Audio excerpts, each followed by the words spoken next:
ಸಾಕಾಗುಚ್ಚಿ ಇಲ್ಲಿ ಬರ್ತಾನೆ ಅದ್ರಾಗ. ಹಾಂ ಮತ್ತು ನಾ ಯಾವ್ದ್ರ ಕೇಳಿ.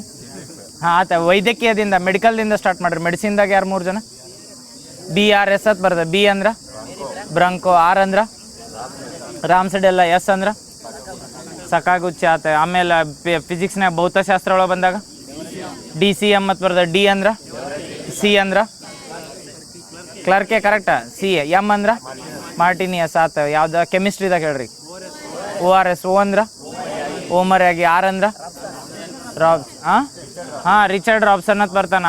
ORS. S ಅಂದ್ರೆ ಸುಸುಮನ್ ಅದಾತ. ಯಾವುದು ಕೆಮಿಸ್ಟ್ರಿ ಆತ. ನೆಕ್ಸ್ಟ್ ಎಕನಾಮಿಕ್ಸ್ ಒಳಗೆ JP2. J ಅಂದ್ರೆ ಜೋಯಲ್. P2 ಅಂದ್ರೆ 2 P ಹೆಸರಲ್ಲೇ ಬರ್ತಾವೆ. ಒಂದು ಫಿಲಿಪ, ಒಂದು ಪೀಟರ್. ಇನ್ಯಾವ್ದು ಶಾಂತಿ ನೋಬೆಲ್ ಒಂದು ಯಾರಿಗೆ ಕೊಡ್ತಾರೆ ಹೇಳ್ರಿ?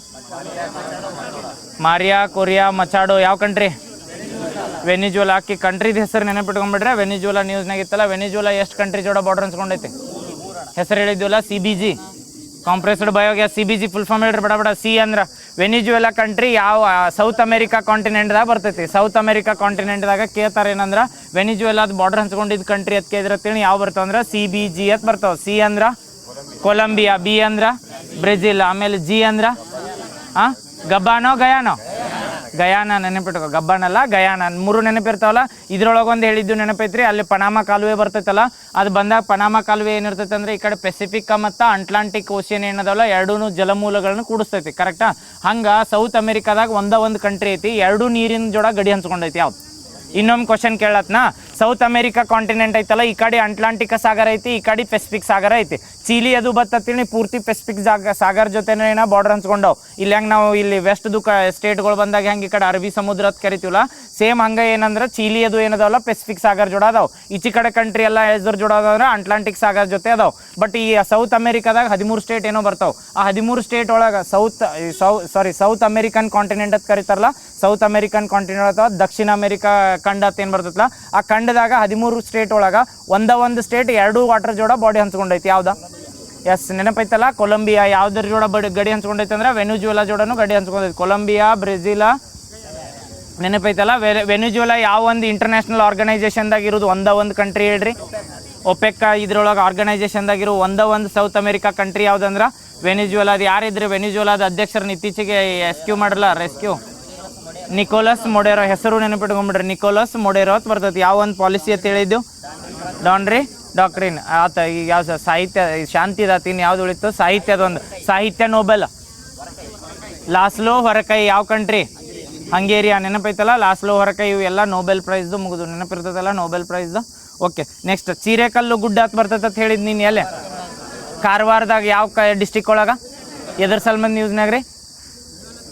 ಅದನ್ನ ಮರ್ತ್ರೇನ? ಪ್ರೈವೇಟ್ ಗೋಲ್ಡಾ ಅಥವಾ ಮಧ್ಯಶಿಲಾಯುಗದ? ಎಸ್. ಇದನ್ನು ಯಾರು ಡಿಕ್ಲೇರ್ ಮಾಡ್ತಾರೆ?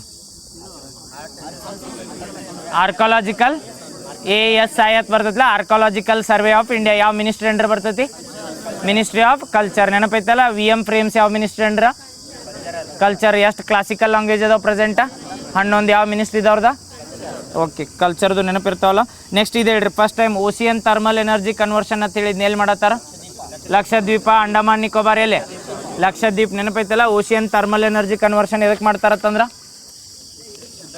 Ocean thermal energy conversion. ಅದನ್ನ ಮರ್ತು ಬಿಟ್ರೆ ನೆನಪೈತಲ್ಲ. ಸ್ಟೀಮ್ ಎನರ್ಜಿನ ಹೆಂಗೆ ಪ್ರೊಡ್ಯೂಸ್ ಮಾಡ್ತಿಲ್ಲ. ಈ ಟೈಡಲ್ ಎನರ್ಜಿ ಅಂದ್ರೆ ಅಲೆಗಳಿಂದ ವಿದ್ಯುತ್ ಉತ್ಪಾದನೆ ಮಾಡೋದು.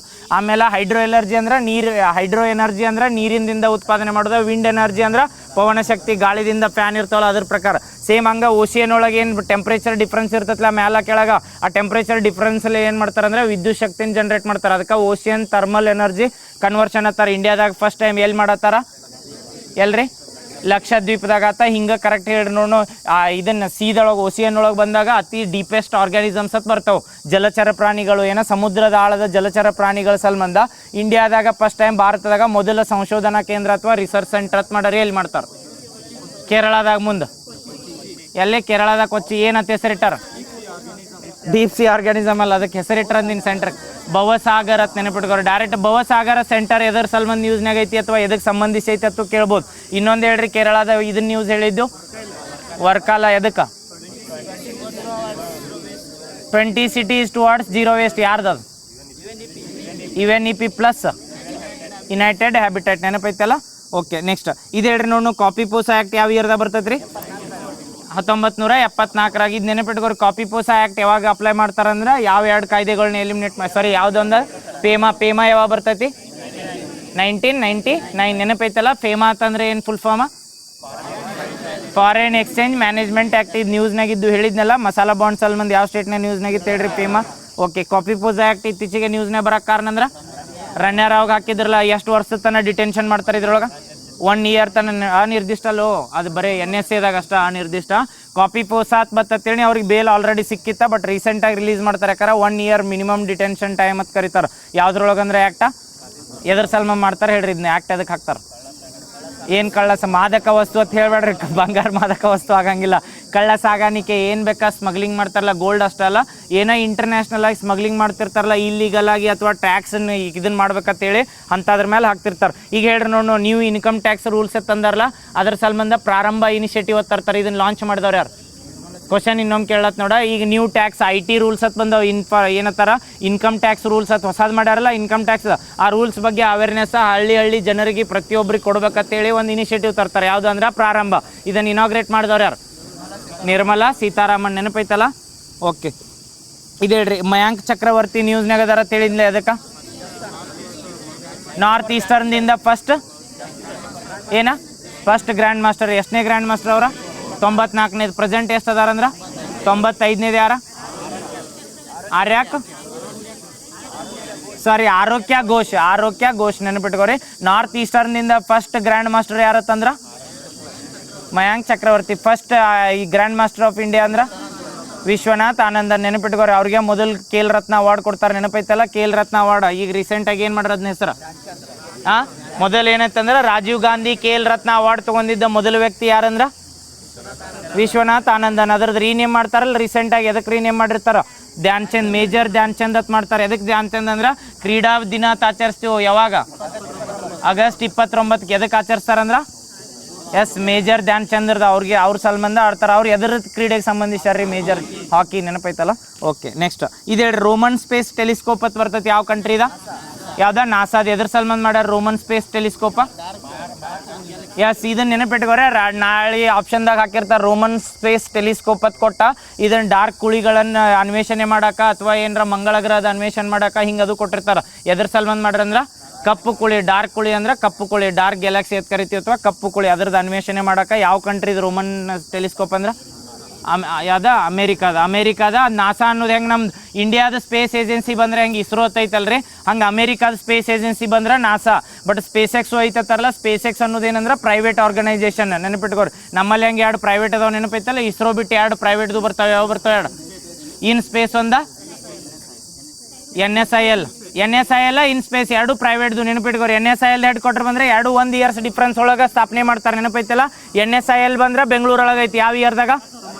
2019. ಇದಾದ್ಮೇಲೆ ಗುಜರಾತ್ನಾಗ ಯಾವ್ದು ಮಾಡ್ತಾರೆ ಅಂದ್ರೆ ಇನ್ ಸ್ಪೇಸ್ ಅಂತ ಮಾಡ್ತಾರೆ. ಅದ ಗುಜರಾತ್ನ ಅಹಮದಾಬಾದ್ನಾಗ ಇನ್ ಸ್ಪೇಸ್. ಸೇಮ್ ಹಂಗ ಅಮೇರಿಕಾದವ್ರದ್ದು ಏನೈತಂದ್ರೆ ನಾಸಾ ಅನ್ನೋದ ಗೌರ್ಮೆಂಟ್ ಓನ್ಡ್ ಸ್ಪೇಸ್ ಆರ್ಗನೈಸೇಷನ್ ಅಂತ ಕರಿತೀವಿ. ಪ್ರೈವೇಟ್ದಾಗ ಬಂದ್ರೆ ಯಾವ್ದು ಬರ್ತೈತೆ ಅಂದ್ರೆ ಸ್ಪೇಸ್ ಎಕ್ಸ್. ನೆನಪಿಟ್ಕೋರಿ. ಸ್ಪೇಸ್ ಎಕ್ಸ್ ಅದ ನೆನಪೈತಲ್ಲ? ಯಾರ್ದು ಕಂಪ್ನಿ? SpaceX. Elon Musk. ನೆನಪಿಟ್ಕೋರಿ. ವರ್ಲ್ಡ್ದಾಗ ಫಸ್ಟ್ ಟೈಮ್ ಹೋಗಿ ರಿಟರ್ನ್ ಬರೋ ರಾಕೆಟ್ನ ಡೆವಲಪ್ ಮಾಡಿದವರು ಯಾರಂದ್ರೆ? ಇನ್ನೊಂದು ಕ್ವಶನ್ ಕೇಳತ್. ನಮ್ಮ ಈಗ ರಾಕೆಟ್ಗಳು ಅದಾವ ಹೇಳಿದ್ನು. SSLV, PSLV, GSLV ಇವು ರಾಕೆಟ್ಗಳು ಸ್ಯಾಟಲೈಟ್ಗಳನ್ನ ಲಾಂಚ್ ಮಾಡ್ತಾವೆ.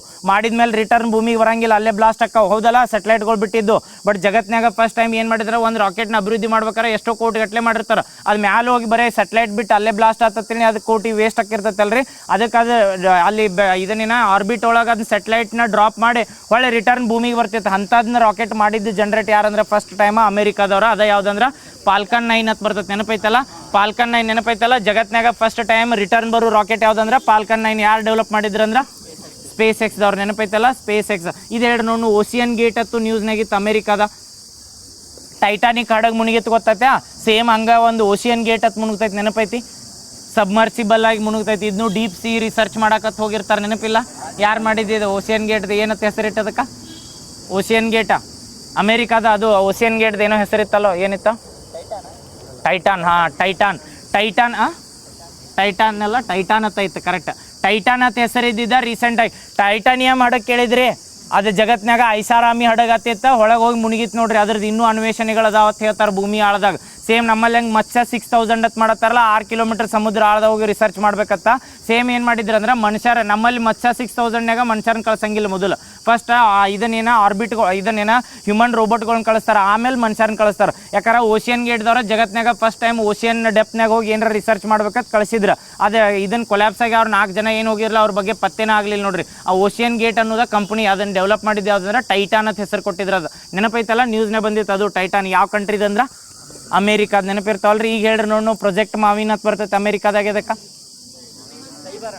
ಪ್ರೊಜೆಕ್ಟ್ ಮಾವಿನ್ ಮಂಗಳ ಸೈಬರ್ ಸಲ್ಮನ್ ನೆನಪೈತಲ್ಲ ಪ್ರೊಜೆಕ್ಟ್ ಮಾವಿನ್ ಎದಕ್ಕಾದ್ರೆ ಸೈಬರ್ ಸಲ್ಮನ್ ಅಮೇರಿಕಾದಾಗ ಹೇಳಿದ್ನೆಲ್ಲ ಕಂಪ್ಯೂಟರ್ ಸೆಂಟರ್ ಇರ್ತೈತಿ ಅವ್ರು ಕೂತ್ ಎಲ್ಲ ರಿಸರ್ಚ್ ಮಾಡ್ತಿರ್ತಾರೆ ಅಲ್ಲಿಂದ ಎಲ್ಲಿ ಅಟ್ಯಾಕ್ ಮಾಡ್ಬೇಕತ್ತ ಅದು ಪ್ರೊಜೆಕ್ಟ್ ಮಾವಿನ್ ಈಗ ಮಿಷನ್ ಮಾವಿನ್ ಹೇಳಿ ಈಗ ಮಂಗಳ ಓಕೆ ನೆಕ್ಸ್ಟ್ ಇದು ಕಾಪಿ ಪೋಸ ಆತಲ್ರಿ ನೆಕ್ಸ್ಟ್ ಅಶೋಕ್ ಕುಮಾರ್ ಲಹರಿಯತ್ ನ್ಯೂಸ್ನಾಗಿದ್ರಿ ಎದ್ರ ಸಲ್ಮಂದ ನೀತಿ ಆಯೋಗದ ಉಪಾಧ್ಯಕ್ಷ ನೀತಿ ಆಯೋಗದ ಅಧ್ಯಕ್ಷರು ಯಾರು ಇರ್ತಾರ ಪ್ರಧಾನ ಮಂತ್ರಿ ಇರ್ತಾರೆ ನೆನಪಿಟ್ಕೋರಿ GST ಕೌನ್ಸಿಲ್ದ ಅಧ್ಯಕ್ಷರು ಯಾರು ಇರ್ತಾರ ಕ್ವಶನ್ ನೆನಪಿಟ್ಕೋರ ಈಗ ಹೆಂಗೆ ನೀತಿ ಆಯೋಗ ಬಂದಾಗ ಅದರ ಅಧ್ಯಕ್ಷರು ಯಾರು ಇರ್ತಾರೆ ಅಂದ್ರೆ ಪ್ರಧಾನಮಂತ್ರಿ ಕರೆಕ್ಟಾ ಪ್ರಧಾನಮಂತ್ರಿ ಇರ್ತಾರ ಬಟ್ ಇದು ಶಾಸನ ಇದನ್ನು ಸಂವಿಧಾನಬದ್ಧ ಸಂಸ್ಥೆ ಅಲ್ಲ NITI Aayog but GST council ಏನೈತಿಲ್ಲ ಸಂವಿಧಾನಬದ್ಧ ಸಂಸ್ಥೆ ಐತಿ 279A ಆರ್ಟಿಕಲ್ ಅಂದ್ರೆ ಹೇಳ್ತಾರಲ್ಲ ಅದ್ರ ಚೇರ್ಮನ್ ಯಾರು ಇರ್ತಾರೆ ಇನ್ನೊಮ್ಮೆ ಕೇಳತ್ ಚೇರ್ಮನ್ ಅಂತ ಕೇಳತ್ನ ಅಲ್ಲಿ ಪ್ರಧಾನ ಮಂತ್ರಿ ಇರ್ತಾರೋ ಏನು ಫೈನಾನ್ಸ್ ಮಿನಿಸ್ಟರ್ ಇರ್ತಾರೆ ಎಸ್ ಫೈನಾನ್ಸ್ ಮಿನಿಸ್ಟರ್ ಇರ್ತಾರ ಅಲ್ಲಿ ವೈಸ್ ಚೇರ್ಮನ್ ಅಂತ ಬರ್ತಾರಲ್ಲ ಎಕ್ಸ್ ಫೈನಾನ್ಸ್ ಸೆಕ್ರೆಟರಿ ಅಂತ ಬರ್ತಾರೆ X office of finance secretary ಅಂತ ಅವ್ರು ವೈಸ್ ಚೇರ್ಮನ್ ಇರ್ತಾರೆ ಕನ್ಫ್ಯೂಸ್ ಆಗಂಗಿಲ್ಲಲ್ಲ ನೀತಿ ಆಯೋಗದ ಅಧ್ಯಕ್ಷರು ಬಂದಾಗ ಅಷ್ಟೇ ಪ್ರಧಾನ ಮಂತ್ರಿ ಬಟ್ ಎಲ್ಲರ ಫೈನಾನ್ಸ್ ಏನೋ ರಿಲೇಟೆಡ್ ಬಂದ್ರೆ ಯಾರು ಇರ್ತಾರೆ ಅಂದ್ರೆ ಫೈನಾನ್ಸ್ ಮಿನಿಸ್ಟರ್ ಆ ಪ್ರೆಸೆಂಟ್ ಯಾರು ಇರ್ತಾರಲ್ಲ ಅವ್ರು ಇರ್ತಾರೆ ಯಾವ ಆರ್ಟಿಕಲ್ ಅಂದ್ರೆ ಹೇಳ್ತೈತಿ 279A ಆರ್ಟಿಕಲ್ ಅಂದ್ರೆ ಯಾವ ತಿದ್ದುಪಡಿ ಇದ 101ನೇ ತಿದ್ದುಪಡಿ 102ನೇ ತಿದ್ದುಪಡಿ 338B ಅದೇ OBC ಆಯೋಗ 103 10% ಯಾರಿಗೆ EWS ಎಕನಾಮಿಕ್ ವೀಕರ್ ಸೆಕ್ಷನ್ ಅಂತ ಬರ್ತೈತಿ EWS ನೆನಪಿಟ್ಕೋರಿ ಎಷ್ಟು ಲಕ್ಷಕ್ಕಿಂತ ಕೆಳಗಿದ್ದವ್ರಿಗೆ ಇದನ್ನು ಕೇಳ್ತಾರೆ ಈಗ ಎಕನಾಮಿಕ್ ವೀಕರ್ ಸೆಕ್ಷನ್ ಅಂದ್ರೆ ಆರ್ಥಿಕವಾಗಿ ಹಿಂದುಳಿದವ್ರ ಕರೀತಾರೆ ಈ ಆರ್ಥಿಕವಾಗಿ ಹಿಂದುಳಿದಿರ್ತಾರಲ್ರಿ ಇದ್ರೊಳಗೆ SC ST ಜನರೆಲ್ಲ ಹಿಂಗೆ ಏನು ಕನ್ಸಿಡರ್ ಮಾಡಂಗಿಲ್ಲ ಒಟ್ಟು ಆರ್ಥಿಕವಾಗಿ ಹಿಂದುಳಿದವ್ರು ಅಂದ್ರೆ ಯಾರೇ ಇರಲಿ 8 ಲಕ್ಷಕ್ಕಿಂತ ಕೆಳಗೆ ಇನ್ಕಮ್ ಇದ್ದವರೆಲ್ಲ ಏನು ಮಾಡ್ಬೋದು ಅಂದ್ರೆ EWS ಅಪ್ಲೈ ಮಾಡ್ಬೋದು ಅವ್ರ ಕಾಸ್ಟ್ ಅದಕ್ಕೆ ಸಂಬಂಧ ಬರಂಗಿಲ್ಲ ಅದಕ್ಕೆ EWS ಅಂತಾರೆ ಎಷ್ಟನೇ ತಿದ್ದುಪಡಿ ಇದ 103 104ನೇದ SC ST 10 ವರ್ಷ ಮತ್ತು ಆಂಗ್ಲೋ ಇಂಡಿಯನ್ ರದ್ದತಿ ಆಮೇಲೆ 105 OBCಗೆ ಏನ OBC ಸೇರಿಸುವ ಅಧಿಕಾರ ಯಾರಿಗೆ ಕೊಡ್ತಾರಂದ್ರೆ ರಾಜ್ಯಗಳಿಗೆ 105 106 ನಾರಿ ಶಕ್ತಿ ವಂದನ ಅಧಿನಿಯಮ ಅದಕ್ಕೆ ಏನಂತಾರಂದ್ರೆ ಮಹಿಳಾ ವಂದನ ಅಧಿನಿಯಮ ಯಾವ ಇಯರ್ದಾಗ ಬಂದಿತ್ತ 2023 ಯಾವ ಇಯರ್ದಿಂದ ಜಾರಿಗೆ ತರಬೇಕಂದಿದ್ರ 2029 ಎಷ್ಟು ವರ್ಷದ ತನಕ ಜಾರಿಗೆ ತರ್ತಂದಿರ ಎಷ್ಟು ಕಡೆ ಮೀಸಲಾತಿ ಕೊಡ್ತಂದಿದ್ರ 33% ಎಲ್ಲೆಲ್ಲಿ ಅದ್ರ ಆಮೇಲೆ ಆರ್ಟಿಕಲ್ ಒಳಗೆ ಹೇಳಿದ್ನಲ್ಲ ಲೋಕಸಭೆ ಒಳಗೆ ಯಾವ ವಿಧಿ 330 ಅಲ್ಲ 330 ಲೋಕಸಭೆ ಒಳಗೆ ನೆಕ್ಸ್ಟ್ 332 ಇವು ಏನ ಮತ್ತು 30A ಅಂತ ಬಂದರೆ ಎಲ್ಲಿ ಲೋಕಸಭೆ ಒಳಗೆ ವಿಧಾನಸಭೆ ಒಳಗೆ ಬಂದಾಗ 332A ಗೊತ್ತಾತಲ್ಲ 330A 332A ಎಲ್ಲಿ ಅಂದ್ರೆ ವಿಧಾನಸಭೆಗೆ ಇನ್ನೊಂದು ಕನ್ಸಿಡರ್ ಮಾಡ್ರಿ ಎಲ್ಲಿ ಡೆಲ್ಲಿ ಒಳಗೆ ಅಲ್ಲಿ ಯಾವುದು ವಿಧಿ 239AA 239AA ಆತಲ್ಲ ನೆನಪಿಟ್ಕೋರೆ ಇದು ರೀಸೆಂಟಾಗಿ ಇದ್ರ ಬಗ್ಗೆ ಡಿಸ್ಕಷನ್ ಆಗಿದ್ದು ಮಸೂದೆ ಇದು ಎಲ್ಲರ ಕೇಳ್ಬೋದು 106ನೇ ತಿದ್ದುಪಡಿ ಒಳಗೆ ಯಾವ ಮಸೂದೆ ಅಂಡರ್ ಮಹಿಳಾ ಅಧಿನಿಯಮನ ಮಂಡನೆ ಮಾಡಿದ್ರಂದ್ರೆ 128ನೇ ಮಸೂದೆ ಬಟ್ ಈಗ 131ನೇ ಮಸೂದೆ ನ್ಯೂಸ್ನಾಗ ಎದಕ್ಕೈತ್ರಿ ಡಿಲಿಮಿಟೇಷನ್ ಮಹಿಳಾ ಅಧಿನಿಯಮ ಲೋಕಸಭೆ ಸ್ಥಾನಗಳನ್ನು ಇನ್ಕ್ರೀಸ್ ಮಾಡೋದು ಇವು 3 ಬರ್ತೈತಿ ಬಟ್ ಫೇಲ್ ಆಗೈತಿ ನೆನಪಿಟ್ಕೋರಿ 3 ಹೇಳಿದ್ವಲ್ಲ ಡಿಲಿಮಿಟೇಷನ್ ನೆನಪೈತಲ್ಲ ಓಕೆ ನೆಕ್ಸ್ಟ್ ಇದು ಹೆಲ್ಪ್ಲೈನ್ ನಂಬರ್ ಹೇಳಿದ್ನಲ್ಲ 1855 ಅದಕ್ಕೆ ಜನಸಂಖ್ಯೆ ಇದೆ ಯಾವುದು 2027 ಜನಸಂಖ್ಯೆ ಏನೈತೆ ಮಾಸ್ಕೇಟ ಪ್ರಗತಿ ಮತ್ತು ವಿಕಾಸ್ ಚೇರ್ಮನ್ ಯಾರ್ದಾರ ಅಥವಾ ಕಮಿಷನರ್ ಯಾರ್ದಾರ ಮೃತ್ಯುಂಜಯ್ ನಾರಾಯಣ್ ನೆನಪಿರ್ತೈತಲ್ರಿ 2027 ಈ ವಿಶೇಷತೆ ಏನಂದ್ರೆ ಡಿಜಿಟಲ್ ಪ್ಲಸ್ ಮತ್ತು ಜಾತಿ ಆಧಾರಿತ ಜನಗಣತಿ ಮಾಡತ್ತಾರೆ ನೆನಪಿಟ್ಕೋರಿ ಈಗ first face second face start ಆಗ್ಯಾವ 2027 ಕೊಡ್ತಾರೆ ಯಾರು ಮಾಡ್ತಾರೆ ಇದನ್ನ ಎಲ್ಲರ ಬರೀ ಯಾರು ಮಾಡ್ತಾರಂದ್ರೆ ರಿಜಿಸ್ಟರ್ ಜನರಲ್ ಆಫ್ ಇಂಡಿಯಾ ಅಂತ ಒಂದು ಸಂಸ್ಥೆನೇ ಐತೆ ಅವ್ರು ಮಾಡ್ತಾರೆ ಬಟ್ ಯಾರು ಕಂಟ್ರೋಲ್ನಾಗ ಇರ್ತೈತಿ ಅಥವಾ ಯಾವ ಮಿನಿಸ್ಟ್ರಿ ಅಂಡರ್ ಬರ್ತೈತೆ ಅಂದ್ರೆ ಮಿನಿಸ್ಟ್ರಿ ಆಫ್ ಹೋಮ್ ಅಫೇರ್ಸ್ ನೆನಪಿರ್ತೈತಲ್ಲ ministry of home affairs okay next ಇದು ಹೇಳ್ರಿ ಆದಿತ್ಯ ಇತ್ತೀಚೆಗೆ ಬೆಂಗಳೂರೊಳಗೆ ಇದನ್ನು ಮಾಡ್ತಾರೆ ಆದಿತ್ಯ ಲಾಂಚ್ ಮಾಡ್ತಾರೆ ಎದಕ್ಕೆ ಮಾಡ್ತಾರೆ ರೀ ಆದಿತ್ಯ ಬುಲೆಟ್ ಟ್ರೈನ್ ಎಲ್ಲಿ ಆದಿತ್ಯ ಅನ್ನೋದ ಬೆಂಗಳೂರಿನಾಗ ಯಾವ ಕಂಪ್ನಿ ಮಾಡ್ತಾರೆ Aditya BEML full form Bharat electronics Bharat earth movers limited ಅಂತ ಬರ್ತೈತೆ ನೆನಪಿಟ್ಕೋರಿ ಬೆಂಗಳೂರಾಗ ಅವರ ಬುಲೆಟ್ ಟ್ರೈನ್ನ ಅಭಿವೃದ್ಧಿ ಮಾಡತ್ತಾರೆ ಈಗ ರೀಸೆಂಟಾಗಿ ಬಜೆಟ್ನಾಗ ನೋಡ್ರಿ ಬಜೆಟ್ ಹೈಲೈಟ್ ನೋಡ್ಬೇಕಾರೆ ಫಸ್ಟ್ ಪೇಜ್ನಾಗ ಕೊಟ್ಟಾರೆ ಎಷ್ಟು GI ಟ್ಯಾಗ್ ಅಥವಾ ಜಿಯೋಗ್ರಫಿಕಲ್ ಇಂಡಿಕೇಶನ್ ಅಥವಾ ಭೌಗೋಳಿಕ ಸೂಚ್ಯಂಕ ಹೊಂದಿರುವ ಉತ್ಪನ್ನಗಳು ಕರ್ನಾಟಕದಾಗ ಅದಾವ ಅಂತೇಳಿ. ಎಷ್ಟು ಅದಾವ ಪ್ರೆಸೆಂಟ 45. ನೆನಪಿಟ್ಕೋರಿ, ಈಗ ಇನ್ಕ್ರೀಸ್ ಆಗ್ಯಾವ. ಬಟ್ ನೀವು ಎಲ್ಲರ ಕ್ವಶನ್ಯಾಗ ಕೇಳಿರ್ತೀನಿ 45 ಹಾಕ್ರಿ. ಬಜೆಟ್ ಹೈಲೈಟ್ನಾಗ ಮಾಡಿರಲ್ಲ 26, 27 ಟೈಮ್ನಾಗ ಬಜೆಟ್ ಹೈಲೈಟ್ ನೋಡ್ರಿಲ್ಲ. ಬಜೆಟ್ ಮಂಡನೆ ಮಾಡಿದ್ದು ಅದು ಸಿದ್ದರಾಮಯ್ಯಿಂದ ಒಂದು ಹೈಲೈಟ್ ಪೇಜ್ ಬರ್ತೈತೆ ನೋಡಿ PDF. ಆ ಪೇಜ್ನಾಗ ಫಸ್ಟ್ ಟೈಮ್ದ ಥೀಮ್ ಹಾಕ್ಬಿಟ್ರೆ ಅದ್ರೊಳಗೆ ಬರ್ದಾರ ಎಷ್ಟು GI ಟ್ಯಾಗ್ ಪಡೆದಿದ್ದು ಉತ್ಪನ್ನಗಳ ಕರ್ನಾಟಕದಾಗ ಅದಾವ ಅಂದ್ರೆ ಪ್ರೆಸೆಂಟ್ 45 ಅದಾವ. 45 ನೆನಪಿಟ್ಕೋರಿ. ಇಂಡಿಯಾ 5 ಇಲ್ಲ 45 ಇದ್ರೊಳಗೆ ಹಾಕಿದ್ದು ಅವು. ಈ ಹಬ್ಬ ಇದೊಂದು ನೆನಪಿಟ್ಕೋರೆ. ಅದನ್ನ ಹೇಳ್ತೀನಿ ತಡಿ. ಜಿಯೋಗ್ರಾಫಿಕಲ್ ಇಂಡಿಕೇಶನ್ ಅಥವಾ ಭೌಗೋಳಿಕ ಸೂಚ್ಯಂಕಗಳಿರ್ತಾವಲ್ಲ, ಈಗ ಮೊದಲು 48 ಇದ್ದು ಈಗ 45 ಆಗ್ಯಾವತ್ತು ಹೇಳ್ತೀವಲ್ಲ, ಬಜೆಟ್ನಾಗ 45 ಮೆನ್ಷನ್ ಮಾಡ್ಯಾರ. ಇದು ಎದ್ರ ಸಲ್ಮಂದಿ ಇನ್ಕ್ರೀಸ್ ಆಕಿರ್ತಾವ ಅಥವಾ ಡಿಕ್ರೀಸ್ ಆಕಿರ್ತಾವ ಅಂದ್ರೆ ಭೌಗೋಳಿಕ ಸೂಚ್ಯಂಕ ಎಷ್ಟು ವರ್ಷದ ತನಕ ಕೊಡ್ತಾರ್ರಿ? 10 ವರ್ಷದ ತನಕ ಕೊಡ್ತಾರೆ. ಆ 10 ವರ್ಷದ ತನಕ ಈಗ ನಮ್ಮ ಕಲಬುರ್ಗಿಗೆ ಯಾವ್ದು ತೊಗರಿ ಕೊಟ್ಟಾರ, ಕಲಬುರ್ಗಿ ಒಳಗೆ ನಾಳೆ ತೊಗರಿ ಬೆಳೆದ ಬಿಟ್ಟರೆ ಅದಕ್ಕೆ ಜಿಯೋಗ್ರಾಫಿಕಲ್ ಇಂಡಿಕೇಶನ್ ಕೊಟ್ಟು ಯೂಸ್ ಏನು, ಅದನ್ನ ಎಲಿಮಿನೇಟ್ ಮಾಡ್ತಿರ್ತಾರೆ. ಹಂಗೆ ಎಲಿಮಿನೇಟು ಮಾಡ್ತಿರ್ತಾರೆ, ಇನ್ಕ್ರೀಸ್ ಆಗಿರ್ತಾವೆ. ಪ್ರೆಸೆಂಟ್ ನಮ್ಮ ಬಜೆಟ್ ಅನಲೈಸಿಸ್ ಪ್ರಕಾರ ಅಥವಾ ನಾವು ಯಾಕಾರ ಎಕ್ಸಾಮ್ನಾಗ ಈಗ 45 ಹಾಕಿ 46, 47 ಕೊಟ್ಟಾಗ ಆನ್ಸರ್ ಕೊಟ್ಟರೆ ಇದನ್ನ ಅಬ್ಜೆಕ್ಷನ್ ಫಾರ್ಮೆಟ್ನಾಗ ಹಾಕ್ಬೋದು. ಯಾಕಂದ್ರೆ ಬಜೆಟ್ ಹೈಲೈಟ್ ಇದು ನೆನಪಿರ್ತೈತಲ್ಲ, ಯಾವ್ದಾರ ಕೀ ಆನ್ಸರ್ ಬಿಟ್ಟಿರ್ತಾರಲ್ಲ, ಬಿಟ್ಟ ಮೇಲೆ ಅಬ್ಜೆಕ್ಷನ್ ಫಾರ್ಮೆಟ್ ಹಾಕ್ರಿ ಅಂದಿರ್ತಾರೆ. ಆ ಅಬ್ಜೆಕ್ಷನ್ ಫಾರ್ಮೆಟ್ನಾಗ ಯಾವ್ದು KE ಆಗಲಿ KPSC ಆಗಲಿ ಯಾವ್ನ ಅಲೋ ಮಾಡ್ತಿರ್ತಾರೆ ಅಂದ್ರೆ NCERT ಬುಕ್ ಅಥವಾ ಸ್ಟೇಟ್ ಗೌರ್ಮೆಂಟ್ ಬುಕ್ ಅದು ಏನಿರ್ತಾವಲ್ರಿ ಅವನ್ನ ಮತ್ತು ಸ್ಟೇಟ್ ಗೌರ್ಮೆಂಟ್ ಅಥವಾ ಸೆಂಟ್ರಲ್ ಗೌರ್ಮೆಂಟ್ದು ವೆಬ್ಸೈಟ್ ಒಳಗೆ ಅಥವಾ ಅವ್ರದ್ದು ಏನಾರ ಬಜೆಟ್ ಒಳಗೆ ಪಬ್ಲಿಷ್ ಮಾಡಿದ್ದು ಯಾವ ಇರ್ತಾವಲ್ಲ ಅವ್ನ ಅಲೋ ಮಾಡ್ತಾರೆ. ಯಾವ್ದಾರ ಆಥರ್ ಬುಕ್ ಅಂತಂದು ಇದ್ರೊಳಗೆ ಕೀ ಆನ್ಸರ್ ಹಿಂಗೆ ಕೊಟ್ಟಾರಿ, ಇದಕ್ಕೆ ಡಿಪೆಂಡ್ ಮಾಡಂದ್ರೆ ಮಾಡಂಗಿಲ್ಲ. ಯಾವ ಏನಾರ ಗೌರ್ಮೆಂಟ್ ಅನಲೈಸಸ್ ಅಥವಾ ಗೌರ್ಮೆಂಟ್ ವೆಬ್ಸೈಟ್ ಅಂಡರ್ ಇರ್ತಾವಲ್ಲ, ನೀವು ಅಬ್ಜೆಕ್ಷನ್ ಫಾರ್ಮೆಟ್ ಹಾಕಿ ಅದಕ್ಕೆ ಕೀ ಆನ್ಸರ್ನಾಗ ಮಾರ್ಕ್ಸ್ ತೊಗೋಬೋದು. ಅದ್ರ ಸಲ್ಬಂದ್ ಹೇಳತ್ನ ಬಜೆಟ್ ಒಳಗೆ ಮೊನ್ನೆ ಹೈಲೈಟ್ನಾಗ ಏನು ಕೊಟ್ಟಾರ ಅಂದ್ರೆ 45 ಜಿಯೋಗ್ರಫಿಕಲ್ ಇಂಡಿಕೇಶನ್ ಅದಾವತ್ತು ಕೊಟ್ಟಾರ. ಯಾವ ಇಯರ್ದಾಗ ಬರ್ತೈತಿ ಇದು ಭೌಗೋಳಿಕ ಸೂಚ್ಯಂಕ ಕೊಡುದ? ರಿಜಿಸ್ಟ್ರೇಷನ್ ಆಫ್ ಜಿಯೋಗ್ರಾಫಿಕಲ್ ಇಂಡಿಕೇಶನ್ ಅಂತ ಬರ್ತೈತಿ. ಇದು 1999 ಬರ್ತೈತಿ. ಇನ್ಫೋರ್ಸ್ ಆಗಿದ್ದು ಅಥವಾ ಆ್ಯಕ್ಟ್ ಆಗಿದ್ದು ಯಾವಾಗ ಅಂದ್ರೆ 2003. ಎರಡು ಕನ್ಫ್ಯೂಸ್ ಆಗಬಾರ್ದು. 1990 ಇದೆ. ಇದೇ ಹೇಳಿಲ್ಲ 99 ಯಾವ್ದು ಹೇಳ್ರಿ, ಯಾವ ಆ್ಯಕ್ಟ್ ಹೇಳಿ? ಫೇಮಾ. ಅದನ್ನ ನೆನಪು ಬಂದಾಗ ಇದನ್ನು ನೆನಪಿಟ್ಕೊಂಡ್ಬಿಡ್ರಿ. ಯಾವುದಂದ್ರೆ ರಿಜಿಸ್ಟ್ರೇಷನ್ ಆಫ್ ಜಿಯೋಗ್ರಾಫಿಕಲ್ ಇಂಡಿಕೇಶನ್ ಅಂತ ಕೊಡ್ತಾರೆ. ಈಗ ಜಿಯೋಗ್ರಾಫಿಕಲ್ ಇಂಡಿಕೇಶನ್ ಧಾರವಾಡ ಪೇಡ್ ಆಯ್ತು, ಅದಕ್ಕೆ ಇಂಡಿಕೇಶನ್ ಕೊಡ್ಬೇಕಾರೆ ಅವ್ರ ಕಡೆ ಹೋಗ್ಬೇಕು ನಾವು ರಿಜಿಸ್ಟ್ರೇಷನ್ ಮಾಡ್ಕೊಳಕ್ಕೆ. ಅದು ಆ್ಯಕ್ಟ್ ಯಾವಾಗ ಬರ್ತೈತೆ ಅಂದ್ರೆ 1999. ಬಟ್ ಇನ್ಫೋರ್ಸ್ ಆಗಿದ್ದು ಅಥವಾ ಅದು ಎನೆಕ್ಟ್ ಆಗಿದ್ದು ಯಾವ ಇಯರ್ದಾಗ ಅಂದ್ರೆ 2003 ನೆನಪಿರ್ತೈತಲ್ಲ. ಎಷ್ಟು ಅದಾವ ಪ್ರೆಸೆಂಟ್ ಕರ್ನಾಟಕದಾಗ ಅಂದ್ರೆ 45. ಎಷ್ಟು ವರ್ಷದ ತನಕ ಕೊಡ್ತಾರಂದ್ರೆ ಕರ್ನಾಟಕದಿಂದ ಮೊದಲು ಜಿಯೋಗ್ರಾಫಿಕಲ್ ಇಂಡಿಕೇಶನ್ ಅಥವಾ ಭೌಗೋಳಿಕ ಸೂಚ್ಯಂಕ ಪಡೆದಿದ್ದಂದ್ರೆ ಮೈಸೂರು ರೇಷ್ಮೆ ಅಥವಾ ಮೈಸೂರು ಸಿಲ್ಕ್ ಅಂತ ಕರಿತಾರಲ್ಲ. ಕರ್ನಾಟಕದಿಂದ ಮೊದಲು ಜಿಯೋಗ್ರಾಫಿಕಲ್ ಅಥವಾ ಭೌಗೋಳಿಕ ಸೂಚ್ಯಂಕ ಪಡೆದಿದ್ದು ಯಾವುದಂದ್ರೆ ಮೈಸೂರು ಸಿಲ್ಕ್. ಇನ್ನು ಭಾರತದಾಗ ಮೊದಲು ಇದು ಜಿಯೋಗ್ರಾಫಿಕಲ್ ಡಾರ್ಜಿಲಿಂಗ್ ಟೀ ನೆನಪಿರ್ತಾವಲ್ಲ. ಜಿಯೋಗ್ರಾಫಿಕಲ್ ಇಂಡಿಕೇಶನ್ ಒಂದು ಸ್ಟೇಟಿಗೆ ಅದು ಕನ್ಸಿಡರ್ ಮಾಡೋದು ಸೆಂಟ್ರಲ್ ಗೌರ್ಮೆಂಟ್ದಾಗ ಬರ್ತೈತಿ, ಎಲ್ಲ ಸ್ಟೇಟಿಗೆ ಕೊಡ್ತಿರ್ತಾರೆ. 2 ಇಯರ್ ಗೊತ್ತಲ್ಲ ಯಾವಾಗ ಬರ್ತೈತೆ ಅಂದ್ರೆ ಜಿಯೋಗ್ರಾಫಿಕಲ್ ಇಂಡಿಕೇಶನ್ ರಿಜಿಸ್ಟ್ರೇಷನ್ದ 99 ಬರ್ತೈತಿ. ಯಾವ ಇಯರ್ದಾಗ ಫೋರ್ಸ್ ಆಕತ್ತೆ ಅಂದ್ರೆ 2003. ಇದು ಓನ್ಲಿ ಕರ್ನಾಟಕದಾಗತ್ತಲ್ಲ, ಎಲ್ಲ ಕಡೆ ಮಾಡಿದ್ದು. ಆಮೇಲೆ ಪ್ರೆಸೆಂಟ್ ಕರ್ನಾಟಕದಾಗ ಎಷ್ಟು ಅದ ಅಂದ್ರೆ 45. ಕರ್ನಾಟಕದಿಂದ ಮೊದಲ ಭೌಗೋಳಿಕ ಸೂಚ್ಯಂಕ ಪಡೆದಿದ್ದು ಯಾವುದಂದ್ರೆ ಮೈಸೂರು ರೇಷ್ಮೆ. ಭಾರತದಿಂದ ಮೊದಲು ಅಂದ್ರೆ ಈಗ ಹೇಳ್ರಿ ಇದನ್ನ ಹೆಂಗೆ 10 ವರ್ಷದ ತನಕ ಕೊಡ್ತಾರಲ್ಲ, ಸೇಮ್ ಹಂಗೆ ಬ್ಲೂ ಫ್ಲಾಗ್ ಬೀಚಸ್ ಹತ್ತು ಕೊಡ್ತಾರಲ್ಲ, ಇದನ್ನು ಎಷ್ಟು ವರ್ಷದ ತನಕ ಕೊಡ್ತಾರ್ರಿ? 15 ವರ್ಷದ ತನಕ ಕೊಡ್ತಾರೋ. ಬ್ಲೂ ಫ್ಲಾಗ್ ಬೀಚಸ್ ಎಷ್ಟು ವರ್ಷದ ತನಕ ಕೊಡ್ತಾರ? 2. ಅದಕ್ಕೆ ಕಂಪೇರ್ ಮಾಡಿ ಹೇಳತ್ತೀನಿ. ಜಿಯೋಗ್ರಾಫಿಕಲ್ ಇಂಡಿಕೇಶನ್ ಬರ್ತೈತೆ, ಇದನ್ನ ಹೆಂಗೆ 10 ವರ್ಷದ ತನಕ ಕೊಡ್ತಾರಲ್ಲ. ಬ್ಲೂ ಫ್ಲಾಗ್ ಬೀಚಸ್ ಅಥವಾ ಏನತ್ತೀವಿ ಅವಕ್ಕೆ ಬ್ಲೂ ಫ್ಲಾಗ್ ನೀಲಿ ಧ್ವಜ ಹೊಂದಿದ ಇದನ್ನ ಬೀಚ್ಗಳು ಅಂತ ಕರೀತಾರಲ್ಲ, ಅದನ್ನು ಎಷ್ಟು ವರ್ಷದ ತನಕ ಕೊಡ್ತಾರಂದ್ರೆ 10 ವರ್ಷದ ತನಕ. ಯಾರು ಕೊಡ್ತಾರ್ರಿ ಅದನ್ನ? ಡೆನ್ಮಾರ್ಕ್ದು. ಯಾವುದು? FEE ಅಂತ ಬರ್ತೈತಿ, ಫೌಂಡೇಶನ್ ಆನ್ ಎನ್ವಿರಾನ್ಮೆಂಟ್ ಎಜುಕೇಶನ್ ಅಂತ ಬರ್ತೈತಿ. ಯಾವ ಕಂಟ್ರಿ ಇದ? ಡೆನ್ಮಾರ್ಕ್ದು. ಪ್ರೆಸೆಂಟ್ ಇಂಡಿಯಾದಾಗ ಎಷ್ಟು ಅದಾವ್ರಿ? ಪ್ರೆಸೆಂಟ್ ಇಂಡಿಯಾದಾಗ ಎಷ್ಟು ಬ್ಲೂ ಫ್ಲಾಗ್ ಬೀಚಸ್ ಅದಾವ?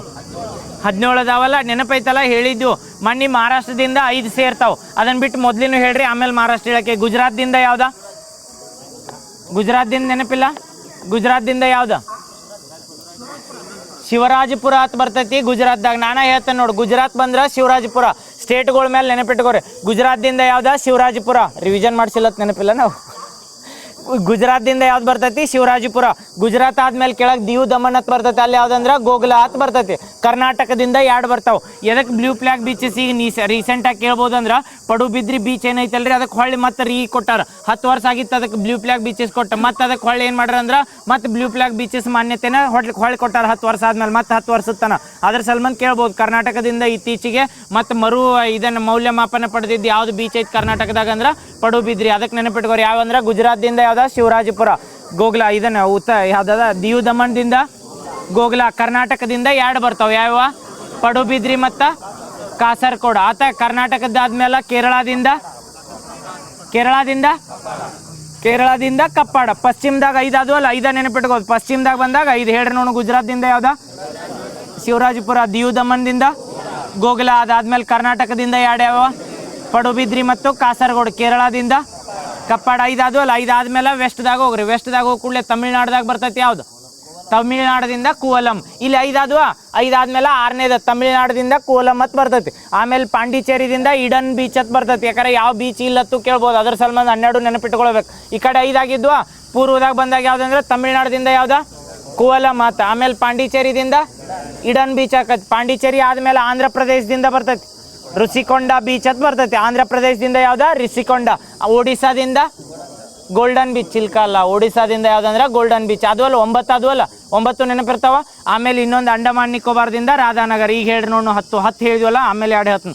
1ನೇದು ಹೇಳಿ ಗುಜರಾತ್ದಿಂದ ಶಿವರಾಜಪುರ. ದಿಯು ದಮನ್ದಿಂದ ಗೋಗ್ಲ. ಆಮೇಲೆ ಕರ್ನಾಟಕದಿಂದ ಕಾಸರಗೋಡು ಮತ್ತು ಪಡುಬಿದ್ರಿ. ಆಮೇಲೆ ಕೇರಳದಿಂದ ಕಪ್ಪಾಡಿ. ಇವು ಸ್ಟೇಟ್ ಬಂದಾಗ ನೆನಪಿಟ್ಕೋತವ್ರು. ಈ ಕಡೆ 5 ಆದ್ವು. ಅದಾದ್ಮೇಲೆ ತಮಿಳ್ನಾಡದಿಂದ ಕೂವಲಂ.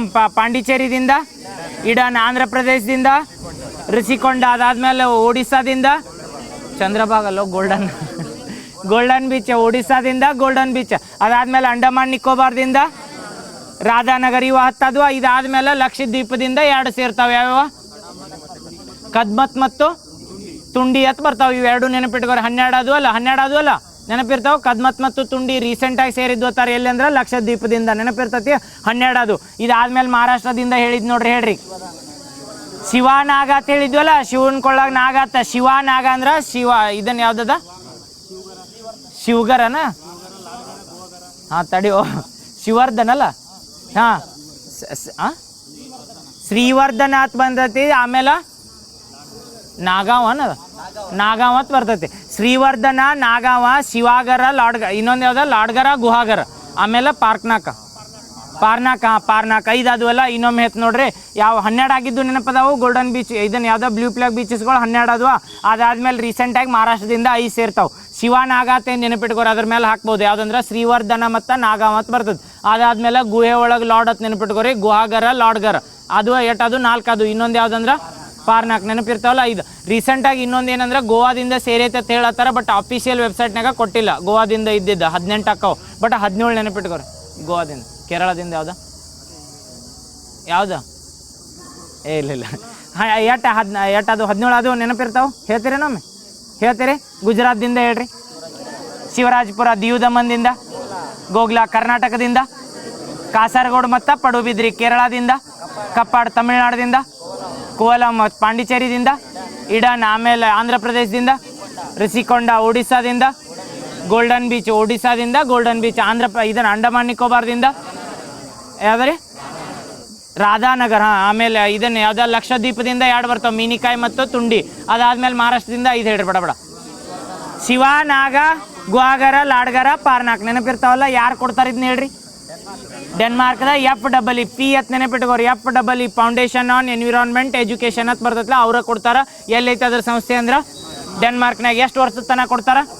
10 ವರ್ಷದ ತನಕ ನೆನಪಿಟ್ಕೋರಿ. 10 ವರ್ಷದ ತನಕ. ಇನ್ನೊಂದು ಯಾವ್ದು ಹೇಳಿದ್ವಿ? 10 ವರ್ಷದ ತನಕ GI ಟ್ಯಾಗ್ನು 10 ವರ್ಷದ ತನಕ. GI ಟ್ಯಾಗ್ ಫಸ್ಟ್ ಪಡೆದಿದ್ದು ಯಾವ್ದು? ಕರ್ನಾಟಕದಾಗ ಮೈಸೂರು ಸಿಲ್ಕ್. ಹಂಗ ಇಂಡಿಯಾದಾಗ first time blue flag beaches ಪಡೆದಿದ್ದು ಯಾವ್ದು? ಚಂದ್ರಭಾಗ. ನೆನಪಿಟ್ಕೋರಿ. ಚಂದ್ರಭಾಗ್ ಬೀಚ ಭಾರತದಾಗ ಮೊದಲ ಟೈಮ್ ಬ್ಲೂ ಫ್ಲಾಗ್ ಬೀಚಸ್ ಮಾನ್ಯತೆ ಪಡೆದಿದ್ದು ಯಾವ್ದಂದ್ರೆ ಚಂದ್ರಭಾಗ್. ಬಟ್ ಪ್ರೆಸೆಂಟ್ ಐತೋ ಇಲ್ಲೋ ಅಂದ್ರೆ ಪ್ರೆಸೆಂಟ್ ಇಲ್ಲ. 10 ವರ್ಷದಾದ್ಮೇಲೆ ಅದು ಗಲೀಜಾತಲ್ಲ, ತೆಗೆದು ಹೋಗಿದ್ರದ್ದು. ನೆಕ್ಸ್ಟ್ ಇದನ್ನ ಹೇಳ್ರಿ. ಯಾವ್ದ ನೆನಪರಿಸಿದಲ್ಲೋ? ಪಾಂಡವಪುರ ಅಂತ ರೀಸೆಂಟಾಗಿ ಬರ್ತದೆ. ಬಜೆಟ್ನಾಗ ಹೈಲೈಟ್ ಮಾಡಿದ್ರು ಪಾಂಡವಪುರ ಅಂತ. ಏನು ಮಾಡ್ಬೇಕಂದ್ರೆ ಪಾಂಡವಪುರ ಎಲ್ಲಿ ಬರ್ತದ್ರಿ? ತಾಂಡವಪುರ, ಮೈಸೂರು. ಪಾಂಡವಪುರ ಕೇಳತ್ನ. ಮಂಡ್ಯದಾಗ ಪಾಂಡವಪುರ ಅಂತ ಬರ್ತೈತಿ. ಎದ್ರ ಸಲ್ಮಂದ್ ಪಾಂಡವಪುರ? ಕರ್ನಾಟಕದಾಗ ಮೊದಲ ಬಾರಿಗೆ ಸಾವಯವ ಕೃಷಿ ಜಿಲ್ಲೆ ಮಾಡ್ಬೇಕಂದಾರ. ಯಾವ್ದಂದ್ರೆ ಪಾಂಡವಪುರ. ಎಲ್ಲಿ ಕಂಡು ಬರ್ತೈತಿ? ಮಂಡ್ಯದಾಗ. ನೆನಪಿಟ್ಕೋರೆ. ಸಾವಯವ ಕೃಷಿ ಜಿಲ್ಲೆ ಆಗಿ ಯಾವ್ದು ಮಾಡ್ತಾರೆ ಕರ್ನಾಟಕದಾಗ ಡೆವಲಪ್ ಅಂದ್ರೆ ಪಾಂಡವಪುರ ಅಂತ ಬರ್ತೈತಿ. ಈಗ ಹೇಳಿ ತಾಂಡವಪುರ ಮೈಸೂರದಂದು ಎದಕ್ಕೆ ನ್ಯೂಸ್ನಾಗ ಬಂದಿತ್ತು? 5 ಹೇಳಿದ್ನೆಲ್ಲ. ಸಿಲ್ಕ್ ಪಾರ್ಕ್ ಅಥವಾ ರೇಷ್ಮೆ ಪಾರ್ಕ್ ಅಂತ ಮಾಡತ್ತಾರ. ಸಿಲ್ಕ್ ಅಥವಾ ರೇಷ್ಮೆ ಪಾರ್ಕ್ ಅಂತ 5 ಹೇಳ್ರಿ ಡಿಸ್ಟಿಕ್ಗಳು. 1ನೇದ ರಾಮನಗರ್ಗೆ ಹೆಂಗ ರೇಷ್ಮೆ ಜಿಲ್ಲೆ ಹತ್ತೀರಿ ನೆನಪಿರ್ತೈತಿಲ್ಲ. ಉತ್ತರದಾಗ 3, ದಕ್ಷಿಣದಾಗ 2 ಹೇಳಿದ್ವು. ಸಾರಿ, ದಕ್ಷಿಣದಾಗ 2, ಉತ್ತರದಾಗ 2 ಬರ್ತಿರ್ಬೇಕು ನೋಡ್ರಿ. ಅದ ಉತ್ತರದಾಗ ಎರಡು, ಹಾವೇರಿ ಒಂದು, ಕಲಬುರ್ಗಿ ಒಂದು, ಎರಡಲ್ಲ ಉತ್ತರದಾಗ ಎರಡು. ಹಾಂ, ದಳಗ್ 3 ಬರ್ತಾವೆ. 5 ಏನು ಮಾಡ್ಬೇಕು ಬಜೆಟ್ನಾಗ ಹೈಲೈಟ್ ಮಾಡ್ಯಾರ. ಎದ್ರ ಸಲ್ಮಂದಾರ ರೇಷ್ಮೆ ಪಾರ್ಕ್ ಮಾಡ್ಬೇಕಂದಾರ. ರೇಷ್ಮೆ ಪಾರ್ಕ್ ಅಥವಾ ಸಿಲ್ಕ್ ಪಾರ್ಕ್ ಅಂತ ಕರೀತಾರೆ. ಉತ್ತರ ಕರ್ನಾಟಕದಾಗ 2 ಬರ್ತಾವೆ. ಯಾವ ಅಂದ್ರೆ ಹಾವೇರಿ ಮತ್ತು ಕಲಬುರ್ಗಿ ಅಥವಾ ಗುಲ್ಬರ್ಗ 2 ಅದು. ಅದಾದ್ಮೇಲೆ ದಕ್ಷಿಣದಾಗ 3 ಬರ್ತಾವೆ. ಬೀದರ, ಕಲಬುರ್ಗಿ, ಬೀದರ್ದಾಗ ಅದಲ್ಲ. ಬೀದರ್ದಾಗ ಇದನ್ನದ ಏನು ಹೇಳಿದ್ನಿ, ಶ್ವಾನ ಸಂತಾನ ನಿಯಂತ್ರಣ ಕೇಂದ್ರ ಬೀದರ್ನಾಗ. ಬಟ್ ಇದನ್ನ ಮರ್ಜ್ ಮಾಡಿಬಿಡ. ಏನು ಹೇಳಿದ್ವು 5? ಹಾಂ, ರೇಷ್ಮೆ ಪಾರ್ಕ್ಗಳು 5 ಬರ್ತಾವೆ. ಉತ್ತರ ಕರ್ನಾಟಕದಾಗ 2 ಯಾವ ಹೇಳ್ರಿ? ಕಲಬುರ್ಗಿ, ಹಾವೇರಿ. ದಕ್ಷಿಣದಾಗ 3 ಯಾವ್ಯಾವ? ಸಿಡ್ಲಘಟ್ಟ ಎಲ್ಲಿ ಬರ್ತೈತಿ? ಚಿಕ್ಕಬಳ್ಳಾಪುರದ ಸಿಡ್ಲಘಟ್ಟ. ರಾಮನಗರ ಡಿಸ್ಟಿಕ್. ಇನ್ನೊಂದು ಯಾವ್ದಂದ್ರೆ ಮೈಸೂರಿಂದ ಯಾವ್ದ? ತಾಂಡವಪುರ. ಕನ್ಫ್ಯೂಸ್ ಆಗಬಾರ್ದು. ಪಾಂಡವಪುರ ಬಂದ್ರೆ ಮಂಡ್ಯ, ತಾಂಡವಪುರ ಬಂದ್ರೆ ಮೈಸೂರು. ತಾಂಡವಪುರ ಎದ್ರ ಸಲ್ಬಂದ್ ಅಂದ್ರೆ ಸಿಲ್ಕ್ ಪಾರ್ಕ್ ಅಥವಾ ರೇಷ್ಮೆ ಪಾರ್ಕ್ ಮಾಡಾಕ. ಬಟ್ ಪಾಂಡವಪುರ ಯಾಕಂದ್ರೆ ಎಸ್ ಎಲ್ರ ನಾಳೆ ಕೇಳಿರತ್ತೇಳಿ, ಕರ್ನಾಟಕದಾಗ ಯಾವ್ದು ಒಂದು ಮೊದಲ ಜಿಲ್ಲೆ ಆಗೈತಿ ಸಾವಯವ ಕೃಷಿ ಜಿಲ್ಲೆ ಅಂದ್ರೆ ಪಾಂಡವಪುರ ಮಾಡ್ಬೇಕಂತ. ಹಾಂ ಹಾಂ ಏನಾಯ್ತು? ಜೊಯ್ಡಾ ಉತ್ತರ ಕನ್ನಡ, ಅದನ್ನು ಮೆನ್ಷನ್ ಮಾಡ್ರ. ಅದು ಮಾಡ್ರನ ಅಂತಿದ್ದು 2ನೇದನೀಗ. ಓಕೆ, 2ನೇದು. ಓಕೆ, ಜೊಯ್ಡಾ ಇಲ್ಲಿ ಉತ್ತರ ಕನ್ನಡ ಡಿಸ್ಟಿಕ್ ಅಲ್ಲ. ಓಕೆ, ಅದು ಜಿಲ್ಲೆ, ಅದು ಇದನ್ನು ತಾಲೂಕು ಬರ್ತೈತಿ. ಇದು ಜಿಲ್ಲೆ ಪಾಂಡವಪುರ ತಾಲೂಕು, ಇದು ತಾಲೂಕು. ಕರೆಕ್ಟ್. ಹಾಂ, ಫಸ್ಟ್ನೇದು ಯಾವ್ದು? ಜೊಯ್ಡಾ ಉತ್ತರ ಕನ್ನಡ ಅಲ್ಲ. ಕರೆಕ್ಟ್. ಯಾವ್ದು? ಸಾವಯವ ಕೃಷಿ ಒಳಗೆ ಲಾಸ್ಟ್ ಬಜೆಟ್ನಾಗ ಅದ. ಓಕೆ, ಸಾವಯವ ಕೃಷಿ ಒಳಗೆ ಮೊದಲು ಯಾವ್ದಂದ್ರೆ ಜೊಯ್ಡಾ ಎಲ್ಲಿ ಬರ್ತೈತೆ ರೀ? ಉತ್ತರ ಕನ್ನಡ ಡಿಸ್ಟಿಕ್ನಾಗ ಜೊಯ್ಡಾ ಫಸ್ಟ್ ನೆನಪಿಟ್ಕೋರಿ. ಸೆಕೆಂಡ್ ಈ ಬಜೆಟ್ನಾಗ ಯಾವ್ದಂದ್ರೆ ಪಾಂಡವಪುರ ಯಾವ ಡಿಸ್ಟಿಕ್ಕ? ಮಂಡ್ಯ. ನೆನಪಿರ್ತೈತಲ್ಲ. ಉತ್ತರ ಕನ್ನಡದಾಗ ಕಾರವಾರದ ಹೇಳಿದ್ವಲ್ಲ, ನಿನ್ನ ಅದನ್ನು ನೆನಪಿಟ್ಟವ್ರು. ಉತ್ತರ ಕನ್ನಡ ಕಾರವಾರ ಎದಕ್ಕೆ ನ್ಯೂಸ್ನಾಗ ಇತ್ತಂದ್ರೆ ಯಾವುದೊಂದು ಹಳ್ಳಿ ಹೇಳಿದ್ವಲ್ಲ, ಹಿರೇಕಲ್ಲು ಗುಡ್ಡ. ಎದಕ್ಕೆ ಸಂಬಂಧಿಸಿತ್ತ? ಮಧ್ಯಶಿಲಾಯುಗದ ಕಲ್ಲುಗಳು ಪತ್ತೆ ಆಗ್ಯಾವ. ಓಕೆ, ನೆಕ್ಸ್ಟ್ ಹೇಳ್ರಿ. ಮಣ್ಣಿ ಬಜೆಟ್ನಾಗ ರೈತರ ಆಧಾರ ಸ್ತಂಭ ಅಥವಾ ರೈತರ ಪ್ರಯಾರಿಟಿ ರೀಸನ್ ಅಂತ ಎಷ್ಟನ್ನು ಯೂಸ್ ಮಾಡ್ಕೊಂಡಾರ? ಪಿಲ್ಲರ್ಸ್ ಅಂತ ಕರೀತಾರೆ. ಎಷ್ಟಿದ್ದು? 4, 5, 6, 7. ಎಷ್ಟು ಪಿಲ್ಲರ್ಗಳು ಯೂಸ್ ಮಾಡ್ರಿ? ರೈತರಿಗೆ ಆದಾಯದಾಗ ದ್ವಿಗುಣ ಮಾಡ್ಬೇಕಂತ ಪಿಲ್ಲರ್ಗಳು ಯೂಸ್ ಮಾಡಿದ್ರು. ರೈತರದ್ದು ಏನು ಬರ್ತೈತಿಲ್ಲ, ಈಗ ಮುಖ್ಯಮಂತ್ರಿ ಕೃಷಿ ವಿಸ್ತಾರ ಯೋಜನೆ ಅಂತ ಮಾಡ್ರಿ, ರೈತರ ಸಂಬಂಧ ಮಾಡಿರಲ್ಲ ಬಜೆಟ್ನಾಗ. ಅದರೊಳಗೆ ರೈತರ ಉತ್ತೇಜನ ಸಂಬಂಧ 4 ಪ್ರಯಾರಿಟಿ ರೀಸನ್. ಯಾವ ಯೋಜನೆ ತಂದ್ರೆ ಇವು 4 ಪ್ರಯಾರಿಟಿ ರೀಸನ್ ಅಂತ ಏನು ಕೊಟ್ಟಿರ್ತಾರಲ್ರಿ ಆಧಾರ, ಅವ್ರ ಮೇಲೆ ಬೇಸಡ್ ಮೇಲೆ ತರ್ತಾರೆ. 4 ಯಾವ್ದತ್ ಹೇಳ್ತನ್ರಿ ನೆನಪಿಟ್ಕೊಡ್ರಿ. ರೈತರದ್ದು ಈ ಬಜೆಟ್ನಾಗ ಮಂಡನೆ ಮಾಡಿದ್ದು ಅಥವಾ ಆಧಾರ ಸ್ತಂಭಗಳತ್ ಕರೀತಾರೆ. ಯಾವ್ಯಾವ ಹೇಳ್ತಾನೆ? ಒಂದೇದೇನಂದ್ರೆ ವೈಜ್ಞಾನಿಕ ಕೃಷಿ ಮಾರ್ಗದರ್ಶನ ಅಂತಾರೆ. ವೈಜ್ಞಾನಿಕ ಕೃಷಿ ಅಂದ್ರೆ ಅದ ಸಾವಯವ ಕೃಷಿದ ಬಗ್ಗೆ ಏನಂತಾರೆ ಅಂದ್ರೆ ಅದ್ರ ಮಾರ್ಗದರ್ಶನ ಕೊಡಾಕ ಅಥವಾ ಗೈಡೆನ್ಸ್ ಕೊಡಾಕ. ಒಂದೇದಾತ. 2ನೇದು ಯಾವ್ದಂದ್ರೆ ಹಣಕಾಸು ನೆರವು ಮಾಡೋ, ಕೃಷಿಗೆ ಉತ್ತೇಜನ ಕೊಡಾಕ ರೊಕ್ಕ ಕೊಡೋದು. 2 ಯಾವ ಹೇಳ್ರಿ? 1ನೇದು ಯಾವ್ದ? ವೈಜ್ಞಾನಿಕ ಕೃಷಿಗೆ ಏನಂದ್ರೆ ಮಾರ್ಗದರ್ಶನ. 2ನೇದ ಹಣಕಾಸು ನೆರವು ಕೊಡ್ತಾರೆ. 3ನೇದು ಏನಂದ್ರೆ ಉತ್ತಮ ಗುಣಮಟ್ಟದ ಕೃಷಿ ಪರಿಕರಗಳು ಅಂತ ಕರೀತಾರೆ. ಎದಕ್ಕಂದ್ರೆ ಇದು ರೀಸೆಂಟಾಗಿ ಮಾಡ್ರೆ ಮೆಗಾ ಹಾರ್ವೆಸ್ಟಿಂಗ್ ಹಬ್ಬತ್ ಮಾಡ್ರ ಅಂತ ಹೇಳಿದ್ವಿಲ್ಲ, ಇದ ಪ್ರಯಾರಿಟಿ ರೀಸನ್ ಸೆಕ್ಟರ್ ಮಾಡ್ಕೊಂಡ ಮೆಗಾ ಹಾರ್ವೆಸ್ಟಿಂಗ್ ಹಬ್ಬತ್ ಮಾಡಿದ್ವಿ. ಮೆಗಾ ಹಾರ್ವೆಸ್ಟಿಂಗ್ ಹಬ್ನಾಗ ಏನು ಮಾಡ್ತಾರೆ ಹೇಳ್ರಿ? ಮೆಗಾ ಹಾರ್ವೆಸ್ಟಿಂಗ್ ಹಬ್ಬ ಹೇಳಿದ್ನ. ಹಾರ್ವೆಸ್ಟಿಂಗ್ ಅಂದ್ರೆ ಹೇಳಿದ್ನಲ್ಲ, ಮಷಿನ್ಗಳು ಏನು ಬರ್ತಾವಲ್ಲ ಕೃಷಿ ಉತ್ಪನ್ನ ಬಿತ್ತನೆ ಮಾಡೋಕ್ಕದು ಏನು ಮಷೀನೇ ಇರ್ತಾವೆ ನೆನಪೈತಲ್ಲ. ಈಗ ಶುಗರ್ ಹಾರ್ವೆಸ್ಟಿಂಗ್ ಮಷೀನ್ ಅಂತ ಹೆಂಗೆ ಬರ್ತೈತಲ್ಲ, ಮೊದಲು ಹೆಂಗಿತ್ತಂದ್ರೆ ಹಾರ್ವೆಸ್ಟಿಂಗ್ ಹಬ್ಬ ಇದ್ದಿದ್ದಿಲ್ಲ. ಇದು ಮೆಗಾ ಹಾರ್ವೆಸ್ಟಿಂಗ್ ಹಬ್ಬ ಏನು ಮಾಡತ್ತಾರಲ್ಲ, ಅಲ್ಲಿ ಕೃಷಿ ಸಂಬಂಧ ಏನು ಬಿತ್ತನೆ ಮಾಡೋದು, ಔಷಧ ಹೊಡಿದು ಎಲ್ಲ ಉಪಕರಣಗಳು ಅಥವಾ ಪರಿಕರಗಳು ಸಿಗ್ತಿರ್ತಾವೆ. ಅದಕ್ಕೆ ಮೆಗಾ ಹಾರ್ವೆಸ್ಟಿಂಗ್ ಹಬ್ಬತ್ ಮಾಡ್ಯಾರ. ಅದು ಪ್ರಯಾರಿಟಿ ರೀಸನ್ ಇತ್ತು. ಎಷ್ಟನೇದ? 3ನೇದ. 3 ಹೇಳ್ರಿ. 1ನೇದು ಹಿಡ್ದ ವೈಜ್ಞಾನಿಕ ಕೃಷಿ ಮಾರ್ಗದರ್ಶನ, 2ನೇದ ಹಣಕಾಸಿನ ನೆರವು, 3ನೇದ ಉತ್ತಮ ಕೃಷಿ ಪರಿಕರಗಳು ಅಂತ ಕರೀತಾರೆ. ಉತ್ತಮ ಕೃಷಿ ಪರಿಕರಗಳಂದ್ರೆ ಏನ ಬಿತ್ತನೆ ಬೀಜಕ್ಕೆ ಅಥವಾ ಕೃಷಿಗೆ ಬೇಕಾಗಿದ್ದ ಪರಿಕರಗಳೇನಿರ್ತಲ್ಲ ಉತ್ತಮ ಗುಣಮಟ್ಟದ್ದು ಇರ್ಬೇಕು. ಹೆಂಗಂದ್ರೆ ಈಗ ಎದಕ್ಕೆ ಕೊಡ್ತಾರೆ ಹೇಳ್ರಿ? ಕೃಷಿ ಏನರ ಉತ್ಪನ್ನದ ಮಾಡಿರ್ತಾರಲ್ಲ ಅದಕ್ಕೆ ಯಾವ ಮಾರ್ಕ್ ಇರ್ತೈತಿ? ಅಗ್ ಮಾರ್ಕ್ ಇರ್ತೈತಲ್ಲ. ಅಗ್ ಮಾರ್ಕ್ ಇರಲ್ದು ಎಲ್ಲರ ಇಕ್ವಿಪ್ಮೆಂಟ್ಸ್ ಇದ್ದು ಅಂತೇಳಿ ಅವ್ನು ತೆಗೆದು ಹೋಗಿತಾರೆ. ಅದಕ್ಕೆ ಉತ್ತಮ ಗುಣಮಟ್ಟದ ಕೃಷಿ ಪರಿಕರಗಳನ್ನ ಅಷ್ಟ ಉತ್ತೇಜನ ಕೊಡ್ಬೇಕಂತ ಅದನ್ನ ಪ್ರಯಾರಿಟಿ ರೀಸನ್ 3. 4ನೇ ಪ್ರಯಾರಿಟಿ ರೀಸನ್ ಏನಂದ್ರೆ ಬೆಳೆ ನಿರ್ವಹಣೆ ಮತ್ತು ಕೊಯ್ಲೇತರ ಸಂಗ್ರಹಣಾ ವ್ಯವಸ್ಥೆ ಅಂತ ಮಾಡ್ತಾರೆ. 4ನೇದು ಯಾವ್ದು ಹೇಳ್ರಿ? ಹಂಗಂದ್ರೆ ಏನ್ರಿ? ಬೆಳೆ ನಿರ್ವಹಣೆ ಮತ್ತು ಕೊಯ್ಲೇತರ ಸಂಗ್ರಹಣಾ ವ್ಯವಸ್ಥೆ. ಇದು ಎದ್ರ ಸಂಬಂಧ ಮಾಡ್ತಾರಂದ್ರೆ ಇವೇನು ಕೃಷಿ ಸಂಬಂಧ ಈಗ ಇದನ್ನು ಕೃಷಿ ಉತ್ಪನ್ನಗಳಾಗಿರ್ತಾವೆ. ವೆಜಿಟೇಬಲ್ಸ್ ಬೆಳೆದಿರ್ತೀರಿ, ವೆಜಿಟೇಬಲ್ಸ್ ಬೆಳೆದವ್ನ ಎಲ್ಲರ ಪ್ರಿಸರ್ವ್ ಮಾಡಿ ಅಥವಾ ಸಂಗ್ರಹಣಾ ವ್ಯವಸ್ಥೆ ಅಥವಾ ಸಂಗ್ರಹಗಾರದಾಗ ಇಡ್ಲಿಕ್ಕತ್ತೇಳಿ ಅದು ಏನಾಕತಿ ಕೊಳತು ಹೋಗಿರ್ತೈತಲ್ಲ, ಹಂಕದು ಕೊಯ್ಲೇತರ ಅಂದ್ರೆ ಇದನ್ನು ಏನು ಪೂರ್ತಿ ಅದನ್ನ ಹಾರ್ವೆಸ್ಟ್ ಮಾಡಿದ್ಮೇಲೆ ಇಟ್ಕೊಳ್ಳೋದಿರ್ತಲ್ಲ ಅಂಥ ಸಂಗ್ರಹಣಾ ವ್ಯವಸ್ಥೆನೂ ಮಾಡೋದು. ಅದಕ್ಕಿಂತ ಮುಂಚೆ ಏನು ಬೇಕಾಗಿರ್ತಲ್ಲ ಅದಕ್ಕೂ ಫೈನಾನ್ಷಿಯಲ್ ಸಪೋರ್ಟ್ ಮಾಡೋದು. ಇವು 4 ಪ್ರಯಾರಿಟಿ ಸೆಕ್ಟರ್ ತರ. 4 ಹೇಳ್ರಿ. 1 ಹಿಡ್ದ ವೈಜ್ಞಾನಿಕ ಕೃಷಿ. ನೆಕ್ಸ್ಟ್ 2nd ಹಣಕಾಸು ನೆರವು. 3rd ಉತ್ತಮ ಕೃಷಿ ಪರಿಕರಗಳು ನೆನಪಿಟ್ಕೋರೆ. 4ನೇ ಪ್ರಯಾರಿಟಿ ರೀಸನ್ ಯಾವುದಂದ್ರೆ ಬೆಳೆ ನಿರ್ವಹಣೆ ಮತ್ತು ಕೊಯ್ಲೇತರ ಸಂಗ್ರಹಣಾ ವ್ಯವಸ್ಥೆ ನೆನಪಿರ್ತೈತಲ್ಲ. ಈಗ ಹೇಳ್ರಿ ವಿ ಬಿ ರಾಮ್ಜಿದಾಗ ಎಷ್ಟು ಪ್ರಯಾರಿಟಿ ರೀಸನ್ ಕೊಟ್ಟಿದ್ರ? ನಾವು ವಿ ಬಿ ರಾಮ್ಜಿ ಅಂತ ಕೇಳಿದಾಗ ಎಲ್ಲರ ನಾಳೆ ಕ್ವಶನ್ದಾಗ ಎಮ್ ಜಿ ನರೇಗಾದಾಗ ಎಷ್ಟು ಪ್ರಯಾರಿಟಿ ರೀಸನ್ ಅಂತ ಕೊಟ್ಟು ಎಲ್ಲರ ಹಾಕಿದ್ರೆ ಅಂತೇಳಿ ಆಪ್ಷನ್ ಎಲಿಮಿನೇಟ್ ಮಾಡಿರಿ. ಎಮ್ ಜಿ ನರೇಗಾಗೆ ಸಂಬಂಧ ಬರಂಗಿಲ್ಲ, ಓನ್ಲಿ ವಿ ಬಿ ರಾಮ್ಜಿ ಅಂತ ಏನು ಬರ್ತೈತಿ ಅದಕ್ಕೆ ಅಷ್ಟ ಬರ್ತೈತಿ. ಎಷ್ಟು ಅದಾವ ಅಂದ್ರೆ 4 ಪ್ರಯಾರಿಟಿ ಹೇಳ್ರಿ ನೋಡು. 1ನೇದು ಜಲ ಸಂರಕ್ಷಣೆ, 2ನೇದು ಕೋರ್ ಇನ್ಫ್ರಾಸ್ಟ್ರಕ್ಚರ್ ಅಥವಾ ಮೂಲ ಸೌಕರ್ಯ, ಗ್ರಾಮೀಣ ಮೂಲ ಸೌಕರ್ಯ, 3ನೇದು ಜೀವನೋಪಾಯ ಅಥವಾ ಲೈವ್ಲಿಹುಡ್, 3ನೇದು, 4ನೇದು ವಾತಾವರಣ ಅಥವಾ ಹವಾಮಾನ. ಇದು ಎದ್ರೋಗಿ ಬರ್ತೈತಿ ವಿ ಬಿ ರಾಮ್ಜಿದೊಳಗೆ. ಓಕೆ ನೆನಪಿಟ್ಕೋರಿ ಅದನ್ನು. ನೆಕ್ಸ್ಟ್ ಇದು ರೀಸೆಂಟಾಗಿ ಸಾತಿ ಅಂತ ಆ್ಯಪ್ ಮಾಡ್ತಾರೆ ರೀ. ಸಾತಿ ಆ್ಯಪ್ ಇದು ನ್ಯೂಸ್ನಾಗ ಐತೆ ನೋಡ್ರಿ. ಇದನ್ನು ಯೂಸ್ ಮಾಡ್ಕೋಬೇಕು ಅಥವಾ ಈಗ ರೀಸೆಂಟಾಗಿ ಅದ್ರ ಬಗ್ಗೆ ಪಬ್ಲಿಸಿಟಿ ಜಾಸ್ತಿ ಕೊಡತ್ತಾರೆ. ಈ ಸಾತಿ ಆ್ಯಪ್ ಎದಕ್ಕೆ ಮಾಡ್ತಾರೆ, ಯಾರ್ಯಾರು ಮಾಡ್ತಾರೆ ಹೇಳಿ? ಸಾತಿ ಆ್ಯಪ್ ಅಂತ ಎದ್ರ ಸಲ್ಮಾನ್ ಮಾಡ್ತಾರೆ? ಮಹಿಳೆಯರ ಸಂಬಂಧ ಅಥವಾ ಎಜುಕೇಷನ್ ಮಿನಿಸ್ಟ್ರಿದವ್ರ ಇದನ್ನು ಎರಡರಾಗ ಒಂದು ಹೇಳ್ರಿ. ಆಪ್ಷನ್ ನೆನಪು ಬರಲ್ಲ. ಎದ್ರ ಸಂಬಂಧ? ಇದು ಬಂದ ಕೂಡಲೇ ಸಾತಿ ಆ್ಯಪ್ನಾಗ ಮಹಿಳೆಯರ ಸಲ್ಮಾನ್ ಹಾಕ್ತೀವಲ್ಲ ಅದನ್ನ ತಪ್ಪತ್ತು ಹಾಕಿಬಿಡ್ತಾರೆ ಅವ್ರು. ನೆನಪಿಟ್ಕೋರಿ, ಮಹಿಳೆಯರ ಸಲ್ಮಾನ್ ಬರಂಗಿಲ್ಲ ಸಾತಿ ಬಂದ್ರೆ. ಇದು ಎದಕ್ಕೆ ಬರ್ತೈತೆ ಅಂದ್ರೆ ಕಾಂಪಿಟೇಟಿವ್ ಫೀಲ್ಡ್ಗೆ ಏನು ಓದ್ತಿರ್ತಾರಲ್ಲ, UPSC preparation, JEE NEET preparation ಮಾಡೋರ ಸಲ್ಮಾನ ಫ್ರೀ ಆಗಿ ಒಂದು ಪ್ಲಾಟ್ಫಾರ್ಮ್ ಮಾಡ್ಯಾರ. ಈಗ ನಮ್ಮಲ್ಲಿ ಫಿಸಿಕ್ಸ್ ವಾಲಾ ಅಥವಾ ಕಾನ್ಸರ್ ಅಂತ ಏನು ಪ್ಲಾಟ್ಫಾರ್ಮ್ಸ್ ಇರ್ತಾವಲ್ರಿ, ಅಲ್ಲಿ ಪೇಡ್ ಮಾಡಿ ನಾವು ಕೋರ್ಸ್ ತೊಗೋತಿರ್ತೀವಿ. ಈ ಗ್ರಾಮೀಣ ಮಟ್ಟದ ಅಥವಾ ಬಡವ್ರು ಇರ್ತಾರಲ್ಲ ಅವ್ರಿಗೆ ಎಜುಕೇಷನ್ ಸಿಗ್ತಿರಲ್ಲ ಅಥವಾ ಗೈಡೆನ್ಸ್ ಸಿಗ್ತಿರ್ತಾರಲ್ಲ, ಎದ್ರ ಸಲ್ಮಾನ ಅಂದ್ರೆ ಸ್ಪರ್ಧಾತ್ಮಕ ಪರೀಕ್ಷೆಗಳ ಸಲ್ಮಾನ. ಅದ್ರ ಸಲ್ಮಾನ ಯಾವ್ದು ಆ್ಯಪ್ ಮಾಡ್ಯಾರ ಅಂದ್ರೆ ಸಾತಿ ಆ್ಯಪ್ ಅಂತ ಮಾಡ್ಯಾರ. ಈ ಸಾತಿ ಆ್ಯಪ್ ಒಳಗೆ JEE ನೀಟ ಮತ್ತು ಇವು ಏನು UPSC KPSC ಏನು ಬರ್ತಾವಲ್ಲ ಅದರದ ಪ್ರಿಪ್ರೇಷನ್ ಸಲ್ಬಂಧ ಗೈಡೆನ್ಸ್ ಸಿಗ್ತೈತೆ. ಅದ್ರ ಸಲ್ಬಂಧ ಸಾತಿ ಆ್ಯಪ್ ಅಂತ ಮಾಡ್ಯಾರ.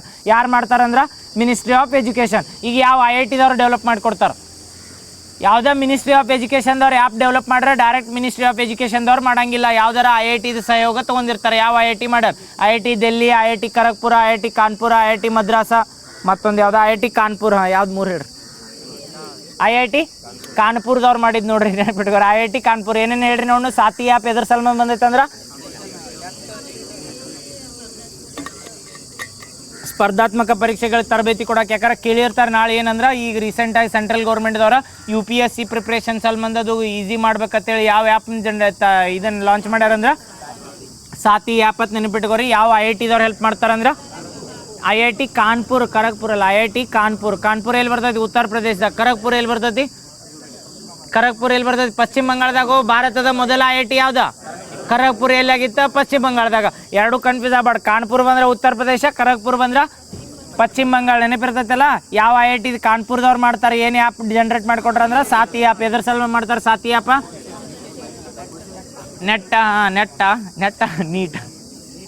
ನೀಟ್ ಮತ್ತು JEE ಸಲ್ಬಂಧ. ಓಕೆ ನೆನಪಿಟ್ಕೊಡ್ರಿ. ರೀಸೆಂಟಾಗಿ 24 ಸ್ಪೀಡ್ ಪೋಸ್ಟ್ ಅಂತ ಮಾಡ್ಯಾರ. 24 ತಾಸು 24x7 ಸ್ಪೀಡ್ ಪೋಸ್ಟ್ ಅಂತ ಮಾಡ್ತಾರೆ. ಇದು ಎದರ ಸಲ್ಮ ಮಾಡ್ಯಾರ ಹೇಳ್ರಿ? ಸ್ಪೀಡ್ ಪೋಸ್ಟ್ ಅಂತ ಮಾಡ್ಯಾರ. ಈಗ ನಮ್ಮಲ್ಲಿ ಹೆಂಗೆ 3D ಪೋಸ್ಟ್ ಅಥವಾ 3D ಪೋಸ್ಟಲ್ ಇದನ್ನತ್ ಮಾಡಿದ್ರಿ ನೆನಪೈತಿ? ಇಂಡಿಯಾದಾಗ ಎಲ್ಲಿ ಮಾಡಿದ್ರಿ 3D ಪೋಸ್ಟಲ್ ಸೆಂಟರ್ ಅಂತ?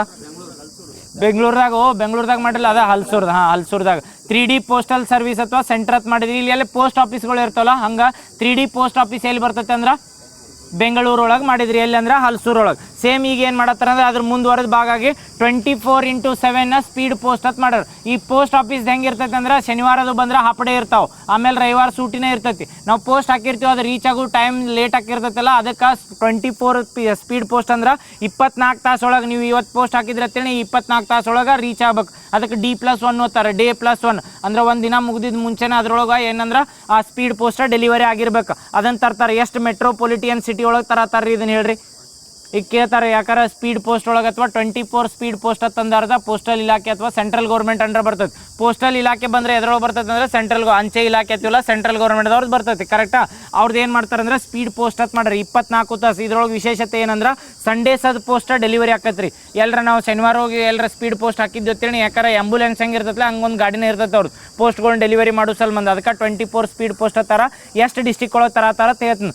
ಮೇಜರ್ ಎಷ್ಟು ಅಂದ್ರೆ ನಗರಗಳದಾಗ ಮೆಟ್ರೋಪಾಲಿಟನ್ ಸಿಟೀಸ್ ಅತ್ತಾರ ನಗರಗಳೊಳಗೆ ಇಂಡಿಯಾದಾಗ 6 ನಗರಗಳೊಳಗೆ ತರತಾರ ನೆನಪಿಟ್ಕೋರಿ. ಇಂಡಿಯಾದಾಗ ಏನು 36 ಅದಾವಲ್ಲ 28 ರಾಜ್ಯ ಮತ್ತು 8 ಯೂನಿಯನ್ ಟೆರಿಟರಿ ಹಿಡ್ದ ಈ 36 ಸಿಟಿ ಒಳಗೆ ಕನ್ಸಿಡರ್ ಮಾಡಿದ ಬರೀ 6 ಸಿಟಿ ಒಳಗೆ ತರತಾರ. ಇವ್ನು ಹೆಂಗೆ ಡಿಸ್ಟ್ರಿಬ್ಯೂಟ್ ಮಾಡ್ರಿ ನಾರ್ತಾ ಸೌತಾ ವೆಸ್ಟಾ ಈಸ್ಟ್ ಅಂತ ಮಾಡಿಬಿಡ್ರಿ. ನಾರ್ತದಾಗ ಯಾವ್ದು ಬರ್ತೈತಿ ಡೆಲ್ಲಿ ಝೋನಲ್ ಕೌನ್ಸಿಲ್ ಹೇಳಾಗ ಹೆಂಗೆ ಕೇಳಿದಿಲ್ಲ ಅವ್ರದ್ದು ಹೆಡ್ ಕ್ವಾರ್ಟರ್ ನೆನಪಿಟ್ಕೊಂಡ್ಬಿಡ್ರಿ ಅಲ್ಲೇ ಐತಿ ಮೆಟ್ರೋಪಾಲಿಟನ್ ಅಂದ್ರೆ. ನಾರ್ತ್ದಾಗ ಯಾವ್ದ ಡೆಲ್ಲಿ, ದಕ್ಷಿಣದಾಗ ಬಂದಾಗ ಚೆನ್ನೈ, ಪಶ್ಚಿಮದಾಗ ಬಂದಾಗ ಮುಂಬೈ, ಪೂರ್ವದಾಗ ಬಂದಾಗ ಕಲ್ಕತ್ತಾ ಇವು 4 ಅದು. ಇದು ಆದ್ಮೇಲೆ ಇನ್ನೆರಡು ಅಂದ್ರೆ ನಮ್ಮ ಕರ್ನಾಟಕದಿಂದ ಯಾವುದಂದ್ರೆ ಬೆಂಗಳೂರು, ಅದಾದ್ಮೇಲೆ ಇನ್ನೊಂದು ಯಾವುದಂದ್ರೆ ಹೈದರಾಬಾದ್. ನೆನಪಿರ್ತಾವೆ 6 ಮೆಟ್ರೋಪಾಲಿಟನ್ ಸಿಟಿ ನೆನಪಿರ್ತಾವಲ್ಲ. ಎದ್ರ ಸಲ ಬಂದಿವ 24 ಸ್ಪೀಡ್ ಪೋಸ್ಟ್ ಅಂತ ಕೇಳ್ರೆ ನೆನಪಿಡು.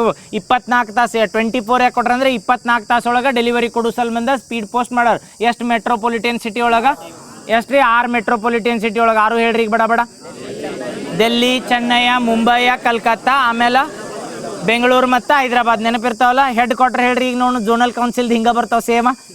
ಡೆಲ್ಲಿ, ಚೆನ್ನೈ, ಮುಂಬೈ, ಕಲ್ಕತ್ತಾ, ಮಧ್ಯದಾಗ ಬಂದ್ರೆ ಪ್ರಯಾಗ್ರಾಜ್ ಅಥವಾ ಅಲಹಾಬಾದ್ ಅಂತ ಕರಿತೀವಿ. ನೆಕ್ಸ್ಟ್ ಇನ್ನೊಂದು ಇದು ಹೇಳಿದ್ದಿಲ್ಲಲ್ಲ ನಿನ್ನ ಈಶಾನ್ಯ ರಾಜ್ಯದ ಹೆಡ್ ಕ್ವಾರ್ಟರ್ ಎಲ್ಲಿ ಬರ್ತೈತೆ ಅಂದ್ರೆ ಈಶಾನ್ಯ ರಾಜ್ಯದ ಯಾವ್ದ್ರದಂದ್ರೆ ಝೋನಲ್ ಕೌನ್ಸಿಲ್ ಹೆಡ್ ಕ್ವಾರ್ಟರ್ ಎಲ್ಲಿ ಅಂದ್ರೆ ಮೇಘಾಲಯದ ಶಿಲ್ಲಾಂಗ್ದಾಗ ಬರ್ತೈತೆ. ನೆನಪಿರ್ತೈತಲ್ಲ. ಇವನು ನೆನಪಿಟ್ಕೋರಿ. 24 ಸ್ಪೀಡ್ ಪೋಸ್ಟ್ ನೆನಪಿಟ್ಕೋರಿ. ಎಷ್ಟು ಸಿಟಿ ಒಳಗೆ ಮಾಡತ್ತಾರ್ರಿ?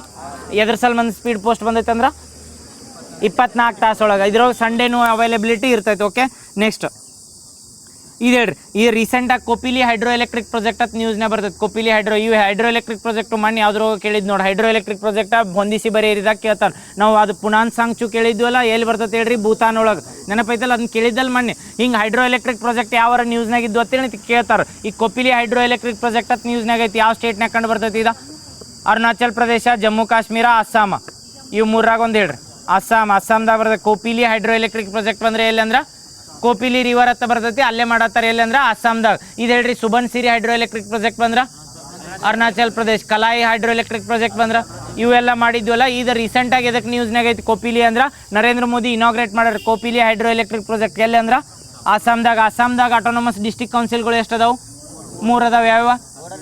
ಬೋಡೋಲ್ಯಾಂಡ, ಬೋಡೋ, ಕರ್ಬಿ ಆಗ್ಲಂಗ, ನಾರ್ತ್ ಕಾಚಾರ್. ನಾರ್ತ್ ಕಚಾರ್. ನೆನಪೈತಲ್ಲ. ಎಷ್ಟು ಅದಾವ ಟೋಟಲ್ ಇಂಡಿಯಾದಾಗ ಬಂದಾಗ? 10 ಬರ್ತಾವೆ. ನೆನಪಿರ್ತಾವಲ್ರಿ.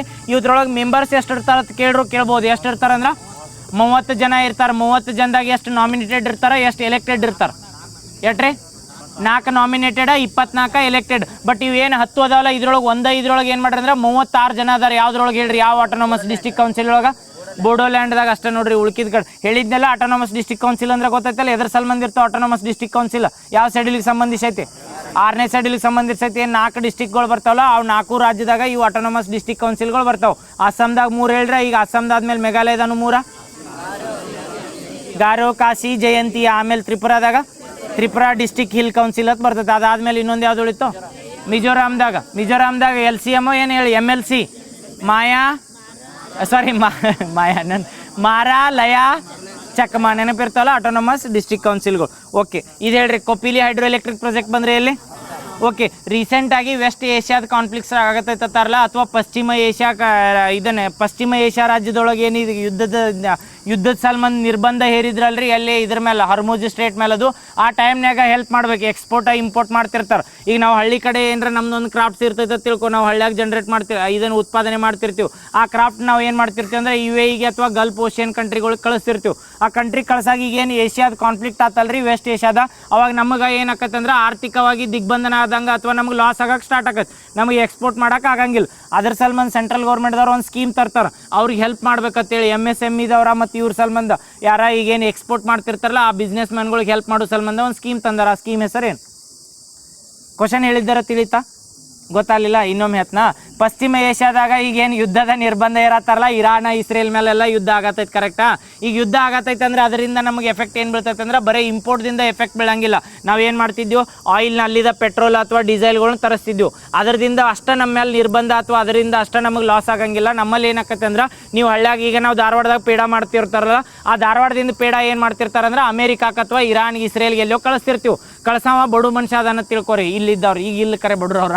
ಈಗ ಈ ಬಡ್ರ ಮನುಷ್ಯರು ಇರ್ತಾರೆ, ಪೇಡೆ ಇದನ್ನ ಮಾಡಿ ಕಳಿಸ್ತಿರ್ತಾರೆ. ಈಗ ಅಲ್ಲಿ ಯುದ್ಧ ಆದ ಕೂಡಲೇ ಅವ್ರದ್ದು ಏನೋ ಹಡಗು ನಿರ್ಬಂಧ ಮಾಡಿಬಿಡ್ತಾರೆ. ಈಗ ಹಡಗಿನಿಂದ ಅವ್ರು ಹೋಗಿದ್ದೆಲ್ಲ ಪೇಡೆ ಲಾಸ್ ಆಯ್ತು. ಅವ್ರಿಗೆ ರೊಕ್ಕದ್ದು ಲಾಸ್ ಆಕೈತೆ, ಎಲ್ಲೋ ಸಾಲ ಮಾಡಿರ್ತಾರೆ ಅಥವಾ ಬ್ಯಾಂಕ್ನಾಗ ಲೋನ್ ತೊಗೊಂಡಿರ್ತಾರೆ. ಬಟ್ ಅವ್ರು ಎಲ್ಲರೂ ಹಿಂಗೆ ಲಾಸ್ ಆತಂತೇಳಿ ನಾಳೆ ಪೇಡೆ ಮಾಡೋದು ಬಂದ್ ಮಾಡ್ರೆ ಮತ್ತು ಅದೊಂದು ಇದನ್ನ ಬಂದ್ ಆಗಿಬಿಡ್ತೈತಲ್ರಿ. ಅದಕ್ಕೆ ಸೆಂಟ್ರಲ್ ಗೌರ್ಮೆಂಟ್ದವ್ರು ಅವ್ರಿಗೆ ಹೆಲ್ಪ್ ಮಾಡ್ಬೇಕಂತ ಒಂದು ಸ್ಕೀಮ್ ತಂದಾರ. ಆ ಸ್ಕೀಮಿಗೆ ಏನಂತ ಹೇಳ್ತಾರೆ? ಈಗ ಹೇಳ್ತೀನಿ. ಭವ್ಯ ಸ್ಕೀಮಾ, ರಿಲೀಫ್ ಸ್ಕೀಮಾ, ಎರಡು ಹೇಳ್ರಿ. ರಿಲೀಫ್ ಸ್ಕೀಮ್ ಅಂತಂದಾರೆ. ಇದು ನೆನಪಿಟ್ಕೋರಿ. ಸೆಂಟ್ರಲ್ ಗೌರ್ಮೆಂಟ್ದವ್ರೆ ರೀಸೆಂಟಾಗಿ ಮಾರ್ಚ್ದಾಗ ತರ್ತಾರೆ ಇದನ್ನ ಸ್ಕೀಮ್. ರಿಲೀಫ್ ಸ್ಕೀಮ ಮಾರ್ಚ್ದಾಗ ಎದ್ರ ಸಲ್ಮಂದ್ ತರ್ತಾರತ್ತು ಕೇಳ್ಬೋದು. ಯಾಕಂದ್ರೆ ವೆಸ್ಟ್ ಏಷ್ಯಾದಾಗ ಅಥವಾ ಪಶ್ಚಿಮ ಏಷ್ಯಾ ರಾಜ್ಯದೊಳಗೆ ಏನು ಕಾನ್ಫ್ಲಿಕ್ಟ್ ಆಗೈತಿಲ್ಲ ಅದ್ರ ಸಲ್ಮಂದ್ ಯಾವ ಸ್ಕೀಮ್ ತಂದಾರಂದ್ರೆ ರಿಲೀಫ್ ಸ್ಕೀಮ್. ನೆನಪಿರ್ತೈತಿ. ರಿಲೀಫ್ ಸ್ಕೀಮ್ ಎದಕ್ಕೆ ಗೊತ್ತಾತಲ್ಲ? ಎದಕ್ಕೆ ಹೇಳ್ರಿ? ಪಶ್ಚಿಮ ಏಷ್ಯಾ ಪೇಡ ಅಂತ ಅದನ್ನು ಅದು ಎಕ್ಸಾಂಪಲ್ ಅಷ್ಟ ಮತ್ತು ಪೇಡ ಅನ್ನಂತೆ ಅದನ್ನ ಹೇಳಿದ್ರಿ. ಆಮೇಲೆ ಇದು ರಿಲೀಫ್ ಸ್ಕೀಮ್ ಯಾವ ಮಿನಿಸ್ಟ್ರಿ ಅಂಡರ್ ಬರ್ತೈತೆ ಅಂದ್ರೆ ministry of commerce and industry. ಅದಕ್ಕೆ ಕಾಮರ್ಸ್ ಅಂದ್ರೆ ವಾಣಿಜ್ಯ ಒಪ್ಪಂದ ಮಾಡ್ಕೋತಿರ್ತೀವಲ್ಲ ಬೇರೆ ದೇಶಕ್ಕೆ ಕಳ್ಸಕ್ಕೆ ಹೇಳಿನಲ್ಲ, ಅದು ಎಕ್ಸಾಂಪಲ್ ಅಷ್ಟನ ಮತ್ತು ಪೇಡನ ಅಲ್ಲ, ಅವ್ರಿಗೆ ಅಟ್ಟ ಅಲ್ಲ. ರಿಲೀಫ್ ಸ್ಕೀಮ್ ಯಾಕಂದ್ರೆ ಹೆಸರಿನಾಗ ಐತೆ. ರಿಲೀಫ್ ಅಂದ್ರೆ ಆ ಏನು ಎಕ್ಸ್ಪೋರ್ಟ್ ಇಂಪೋರ್ಟ್ ಮಾಡ್ತಿರ್ತಾರಲ್ಲ ಅವ್ರಿಗೆ ಹೆಲ್ಪ್ ಮಾಡೋ ಸಲ್ಮಂದ್. ಅದ್ರೊಳಗೆ ಹೈಯೆಸ್ಟ್ ಆದ್ಯತೆ ಅಥವಾ ಎದಕ್ಕೆ ಕೊಡ್ತಾರಂದ್ರೆ MSME ಸೆಕ್ಟರ್ ಏನದಲ್ರಿ ಅದಕ್ಕೆ ಹೈಯೆಸ್ಟ್ ಆದ್ಯತೆ ಕೊಟ್ಟಾರ. ರಿಲೀಫ್ ಸ್ಕೀಮ್ ನೆನಪಿರ್ತೈತಲ್ಲ, ಎದ್ರ ಸಲ್ಮಂದ್ ಹೇಳ್ರಿ? ಪಶ್ಚಿಮ ಏಷ್ಯಾ ರಾಷ್ಟ್ರಗಳು ಡೈರೆಕ್ಟ್ ಕ್ವಶನ್ದಾಗ ಹಾಕಿದ್ದತ್ತೇಳಿ. ಪಶ್ಚಿಮ ಏಷ್ಯಾ ರಾಷ್ಟ್ರಗಳದ್ದು ಏನು ಇದನ್ನು ಏನಂತಾರ ಯುದ್ಧದ ಭೀತಿಯಿಂದ ಭಾರತ ಸರ್ಕಾರ ಇತ್ತೀಚೆಗೆ ಮಾರ್ಚ್ 2026 ಯಾವ ಯೋಜನೆ ತಂದೈತೆ ಅವ್ರು ಎಕ್ಸ್ಪೋರ್ಟ್ ಅಥವಾ ಎಕ್ಸ್ಪೋರ್ಟ್ಗೆ ಏನತ್ತು ರಫ್ತು ಉತ್ತೇಜನ ಮಾಡೋಕ್ಕೆ ಯಾವುದೊಂದು ಯೋಜನೆ ತರ್ತಾರಂದ್ರೆ ರಿಲೀಫ್ ಯೋಜನೆ. ನೆನಪಿರ್ತೈತಲ್ಲ ರಿಲೀಫ್. ಓಕೆ ನೆಕ್ಸ್ಟ್ ಭವ್ಯ ಒಂದು ಬರ್ತೈತಿ, ಇದು ಹೇಳ್ರಿ. ಭವ್ಯ ಸ್ಕೀಮ್ ಮತ್ತು ಬರ್ತೈತಿ ರೀಸೆಂಟಾಗಿ. ಎದಕ್ಕೆ ತರ್ತಾರೆ ಹೇಳ್ರಿ? ಭವ್ಯ ಸ್ಕೀಮ್ ಮತ್ತು ತಂದಾರ ಕರೆಕ್ಟ್. ಭವ್ಯ ಎದಕ್ಕೆ ತರ್ತಾರ ನೆನಪಿಲ್ಲ? ಭವ್ಯ ಸ್ಕೀಮು ಇದಾರೆ 2026 ತರ್ತಾರೆ. ಎದಕ್ಕೆ? ಇಂಡಸ್ಟ್ರಿಯಲ್ ಸೆಕ್ಟರ್ ಡೆವಲಪ್ ಮಾಡೋಕ್ಕಲ್ಲ, ಇಂಡಸ್ಟ್ರಿಗಳು ಏನಿರ್ತಲ್ಲ ಅವಕ್ಕೆ ಉತ್ತೇಜನ ಕೊಡು ಸಲ್ಮಂದಿ ಯಾವ ತರ್ತಾರೆ ಅಂದ್ರೆ ಸೆಂಟ್ರಲ್ ಗೌರ್ಮೆಂಟ್ದವ್ರು ಭವ್ಯ ಸ್ಕೀಮ್ ಅಂತ ತರ್ತಾರೆ. ಎರಡೂ ಕನ್ಫ್ಯೂಸ್ ಆಗ್ಬೇಡ್ರಿ. ಭವ್ಯ ಸ್ಕೀಮ್ ಯಾಕಂದ್ರೆ ಕೈಗಾರಿಕಾ ಉತ್ಪಾದನೆ ಇದನ್ನು ಕೈಗಾರಿಕೆಗಳು ಏನಿರ್ತಾವಲ್ಲ ಅವಕ್ಕೆ ಉತ್ತೇಜನ ಕೊಡು ಸಲ್ಮಂದಿ ಯಾವ ಸ್ಕೀಮ್ ಅಂದ್ರೆ ಭವ್ಯ ಸ್ಕೀಮ್. ಆಮೇಲೆ ರಿಲೀಫ್ ಸ್ಕೀಮ್ ಎದಕ್ಕಂದ್ರೆ ಎಕ್ಸ್ಪೋರ್ಟ್ಗಳಿಗೆ ಅಂದ್ರೆ ರಫ್ತು ಉತ್ತೇಜನ ಮಾಡೋ ಸಲ್ಬಂದ ರಿಲೀಫ್ ಸ್ಕೀಮ್. ಯಾರಿಗೆ ಅದ್ರ ಪ್ರಯಾರಿಟಿ ಕೊಟ್ಟರಂದ್ರೆ MSMEದವ್ರಿಗೆ. ನೆನಪಿರ್ತೈತಲ್ಲ. ನೆಕ್ಸ್ಟ್ ಇಂಡಿಯಾದಾಗ ಫಸ್ಟ್ ಟೈಮ್ LPG ಕ್ರೈಸಿಸ್ ಆತು. ಇದು ವೆಸ್ಟ್ ಏಷ್ಯಾಕ್ಕೆ ಬಂದಾಗನ LPG ಕ್ರೈಸಿಸ್ ಆಕತ್ತೆ. ಗ್ಯಾಸ್ಗಳು ತೊಗೊಳತ್ತಿದ್ರೆ ನೆನಪೈತಲ್ಲ, ಗ್ಯಾಸ್ ಸಿಗಾತಿಲ್ಲ ನಾತಿದ್ರು ನೋಡ್ರಿ. ಆ ಗ್ಯಾಸ್ ಸಲ್ಬಂದ ಇಂಡಿಯಾದಾಗ ಫಸ್ಟ್ ಟೈಮ್ ಏನು ಮಾಡ್ರಿ ಅಂದ್ರೆ LPG ATM ಅಂತ ಮಾಡ್ರಿ. LPG ATM ಎಲ್ಲಿ ಮಾಡ್ರು? ಹರಿಯಾಣದ ಗುರುಗ್ರಾಮ್. ಎಷ್ಟು ವೇಟೇಜ್ ATM ಕೊಡ್ತಾರೆ ಹೇಳ್ರಿ? ಇಲ್ಲಿ 50 ಕಿಲೋ ಇದು ವೇಟೇಜ್ ಗ್ಯಾಸೇ ಇಲ್ಲ. 50 ಕಿಲೋ ಅಂತ ಮನ್ಯಾಗ ಯೂಸ್ ಮಾಡೋದು 14.2. ಇದನ್ನ ಕೇಳಿರ್ತಾರಲ್ಲ, ಮನಿಗೆ ಹೌಸ್ ಹೋಲ್ಡ್ಗೆ ಎಷ್ಟು KG ಇರ್ತೈತಿ? 14.5 ಇರ್ತೈತೆ. 14.2 ಇರ್ತೈತಿ. 14.2 ಲೇ. 19 ಬಂದ್ರೆ ಕಮರ್ಷಿಯಲ್ ಬರ್ತೈತಿ. 14.2 ಬಂದ್ರೆ ಮನಿ ಗ್ಯಾಸ್ ಬರ್ತದೆ. ಹೌಸ್ ಹೋಲ್ಡ್ ಗ್ಯಾಸ್ ಬಂದ್ರೆ ಎಟ್ರಿ 14.2 ಬರ್ತದೆ. ಬಟ್ ಇದು ಏನು LPG ಗ್ಯಾಸ್ ATM ಅಂತ ಕರಿತಾರಲ್ಲ, ಅಲ್ಲಿ ಎಷ್ಟು KG ತನಕ ಕೊಡ್ತಿದ್ರಿ ಹೇಳ್ರಿ? 10 kg ತನಕ ಗ್ಯಾಸ್ ಕೊಡ್ತೀರಿ. 20 ಅಲ್ಲ 10 kg ಕಡಿಮೆ ಕೊಡ್ತಿರ್ತಾರೆ ಅವ್ರು. ಹೈಯೆಸ್ಟ್ ಎಲ್ಲರ ಕೊಟ್ರೆ ಅಲ್ಲಿ ಮತ್ತು ಗ್ಯಾಸ್ ಕ್ರೈಸಿಸ್ ಆಗಲ್ಲ. ಹರಿಯಾಣದ ಗುರುಗ್ರಾಮ್ನಾಗ ಏನು ಮಾಡಿದ್ರೆ 10 kg ಏನು ಗ್ಯಾಸ್ ಇರ್ತೈತಲ್ಲ ಅದನ್ನು ATM ಥ್ರೂ ಹೆಂಗೆ ಮಾಡೋದು ಅಂದ್ರೆ ATM ಒಯ್ದು ಯಾವ ಗ್ಯಾಸ್ ಇರ್ತೈತಲ್ಲ ಏಜೆನ್ಸಿ, ಯಾವ ಗ್ಯಾಸ್ ಏಜೆನ್ಸಿ ಅಲ್ಲ ಒಂದೇ ಗ್ಯಾಸ್ ಏಜೆನ್ಸಿ ಇತ್ತು ಅವ್ರದ್ದು. ಯಾವುದಂದ್ರೆ BPCL ಅಂತ ಬರ್ತದೆ, ಭಾರತ್ ಪೆಟ್ರೋಲಿಯಂ ಕಾರ್ಪೊರೇಷನ್ ಲಿಮಿಟೆಡ್ ಅಂತ. ಅವ್ರು ಅದನ್ನು ಲಾಂಚ್ ಮಾಡಿದ್ರಿ. ಎಲ್ಲಿ ಅಂದ್ರೆ ಏನು ಹರಿಯಾಣದ ಗುರುಗ್ರಾಮ್. ನೆನಪಿರ್ತೈತಲ್ಲ. ಫಸ್ಟ್ ಇಂಡಿಯಾದಾಗ ಫಸ್ಟ್ ಎಲ್ಲರ LPG ATM ಅಂತ ಬಂದರೆ ಎಲ್ಲಿ ಅಂದ್ರೆ ಹರಿಯಾಣದ Gurugram. LPG full form liquefied petroleum gas ಅಂತ ಬರ್ತದೆ. ಯಾಕಂದ್ರೆ ನಾಳೆ ಕ್ವಶನ್ನಾಗ ಇವನ ವಿಸ್ತರಣೆದಾಗ ಕೇಳಿರ್ತಾರೆ ನೋಡ್ರಿ. ಈ ಲಿಕ್ವಿಡ್ ಪೆಟ್ರೋಲಿಯಂ ಗ್ಯಾಸ್ ಅಥವಾ ಲಿಕ್ವಿಫೈಡ್ ಇದನ್ನು ಪೆಟ್ರೋಲಿಯಂ ಗ್ಯಾಸ್ ಹಿಂಗೆ ಕೇಳಿರ್ತಾರೆ. ಲಿಕ್ವಿಫೈಡ್ ಅಂತ ಕರೀತಾರೆ. ಯಾಕಂದ್ರೆ ಅದನ್ನ ಪೆಟ್ರೋಲ್ ಏನಿರ್ತೈತಲ್ಲ ಕ್ರೂಡ್ ಆಯಿಲ್ ಅದನ್ನು ಲಿಕ್ವಿಫೈಡ್ ಮಾಡಿರ್ತಾರೆ, ಅಂದ್ರೆ ಅದನ್ನ ಸಂಸ್ಕರಣೆ ಮಾಡಿ ಇಟ್ಟಿರ್ತಾರೆ. ಅದಕ್ಕೆ ಲಿಕ್ವಿಫೈಡ್ ಪೆಟ್ರೋಲಿಯಂ ಗ್ಯಾಸ್ ಅಂತ ಇರ್ತಾರೆ. ಆ LPG ಒಳಗೆ ಯಾವ ಇರ್ತಾವೆ ಹೈಯೆಸ್ಟ್?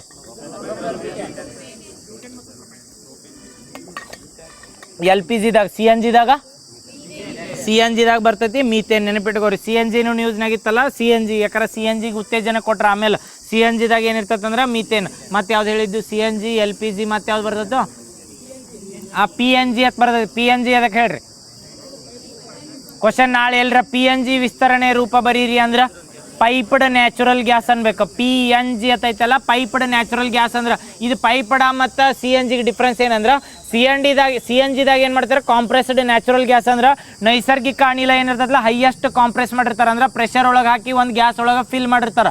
ಬಟ್ ಇದು ಪೈಪ್ಡ್ ನ್ಯಾಚುರಲ್ ಗ್ಯಾಸ್ ಅಂತ ಏನು ಬರ್ತೈತಲ್ಲ ಅದಕ್ಕೆ ಹೆಂಗಂದ್ರೆ ಈಗ ಇದು ಸೆಂಟ್ರ್ ಐತೆ ತಿಳ್ಕೊರಿ. ಇಲ್ಲಿ ಏನು ಮಾಡ್ತಿರ್ತಾರೆ ಅಂದ್ರೆ ಒಂದು ಕೇಂದ್ರ ಮಾಡಿರ್ತಾರೆ. ಇಲ್ಲಿ ಗ್ಯಾಸನ್ನು ಮೀಥೇನ್ ಯೂಸ್ ಮಾಡ್ಕೊಂಡ ಗ್ಯಾಸ್ ಜನರೇಟ್ ಮಾಡಿ ಇಟ್ಟಿರ್ತಾರೆ. ಈ ಪೈಪ್ದಿಂದ ಮನಿಗೆ ಸಣ್ಣ ಪೈಪ್ ಕನೆಕ್ಷನ್ ಕೊಡ್ತಾರೆ. ಇದಕ್ಕೆ ಪೈಪ್ಡ್ ನ್ಯಾಚುರಲ್ ಗ್ಯಾಸ್ ಅಂತಾರೆ. ಗೊತ್ತಾತಲ್ಲ. ಇದ್ರೊಳಗೂ ಪೈಪ್ಡ್ ನ್ಯಾಚುರಲ್ ಗ್ಯಾಸ್ನಾಗೂ ಯಾವ್ದು ಇರ್ತೈತೆ ಅಂದ್ರೆ ಮೀಥೇನೇ ಇರ್ತೈತೆ. ಕನ್ಫ್ಯೂಸ್ ಆಗಬಾರ್ದು. ಓಕೆ ನೆಕ್ಸ್ಟ್ ಹೇಳ್ರಿ. ರೀಸೆಂಟಾಗಿ ಏನು ಮಾಡ್ತಾರೆ ಅಂದ್ರೆ ಕರ್ನಾಟಕ ಸರ್ಕಾರಿ ಶಾಲೆಗಳು ಇರ್ತಾವಲ್ಲ ಅವ್ರ ಸಲ್ಮಂದ್ ಗ್ಯಾರಂಟಿ ತಂದಾರೆ. ಈಗ ಪಂಚ ಗ್ಯಾರಂಟಿಗಳು ಹೆಂಗಿದ್ವಲ್ಲ ಕರ್ನಾಟಕದಾಗ ಯಾವ ಬರ್ತಾವೆ ಪಂಚ ಗ್ಯಾರಂಟಿ ಬಂದಾಗ? ಗೃಹಲಕ್ಷ್ಮಿ 1ನೇದು ಹೇಳ್ತೀರ 2,000 ರೂಪಾಯಿದು ಗೃಹಲಕ್ಷ್ಮಿ. ನೆಕ್ಸ್ಟ್ ಯುವ ನಿಧಿ, ನೆಕ್ಸ್ಟ್ ಶಕ್ತಿ, ಮತ್ತು ಅನ್ನಭಾಗ್ಯ ಯೋಜನೆ, ಮತ್ತು ಗೃಹ ಜ್ಯೋತಿ. ಇವು ಅದು ಅಲ್ಲ. ಅನ್ನಭಾಗ್ಯ ಯೋಜನೆ ಇತ್ತಲ್ಲ ಅದ್ರೊಳಗೆ ಎಷ್ಟು ಅಂದ್ರೆ ಸೆಂಟ್ರಲ್ ಗೌರ್ಮೆಂಟ್ದವ್ರು 5 kg ಅಕ್ಕಿ ಕೊಡ್ತಿದ್ರು.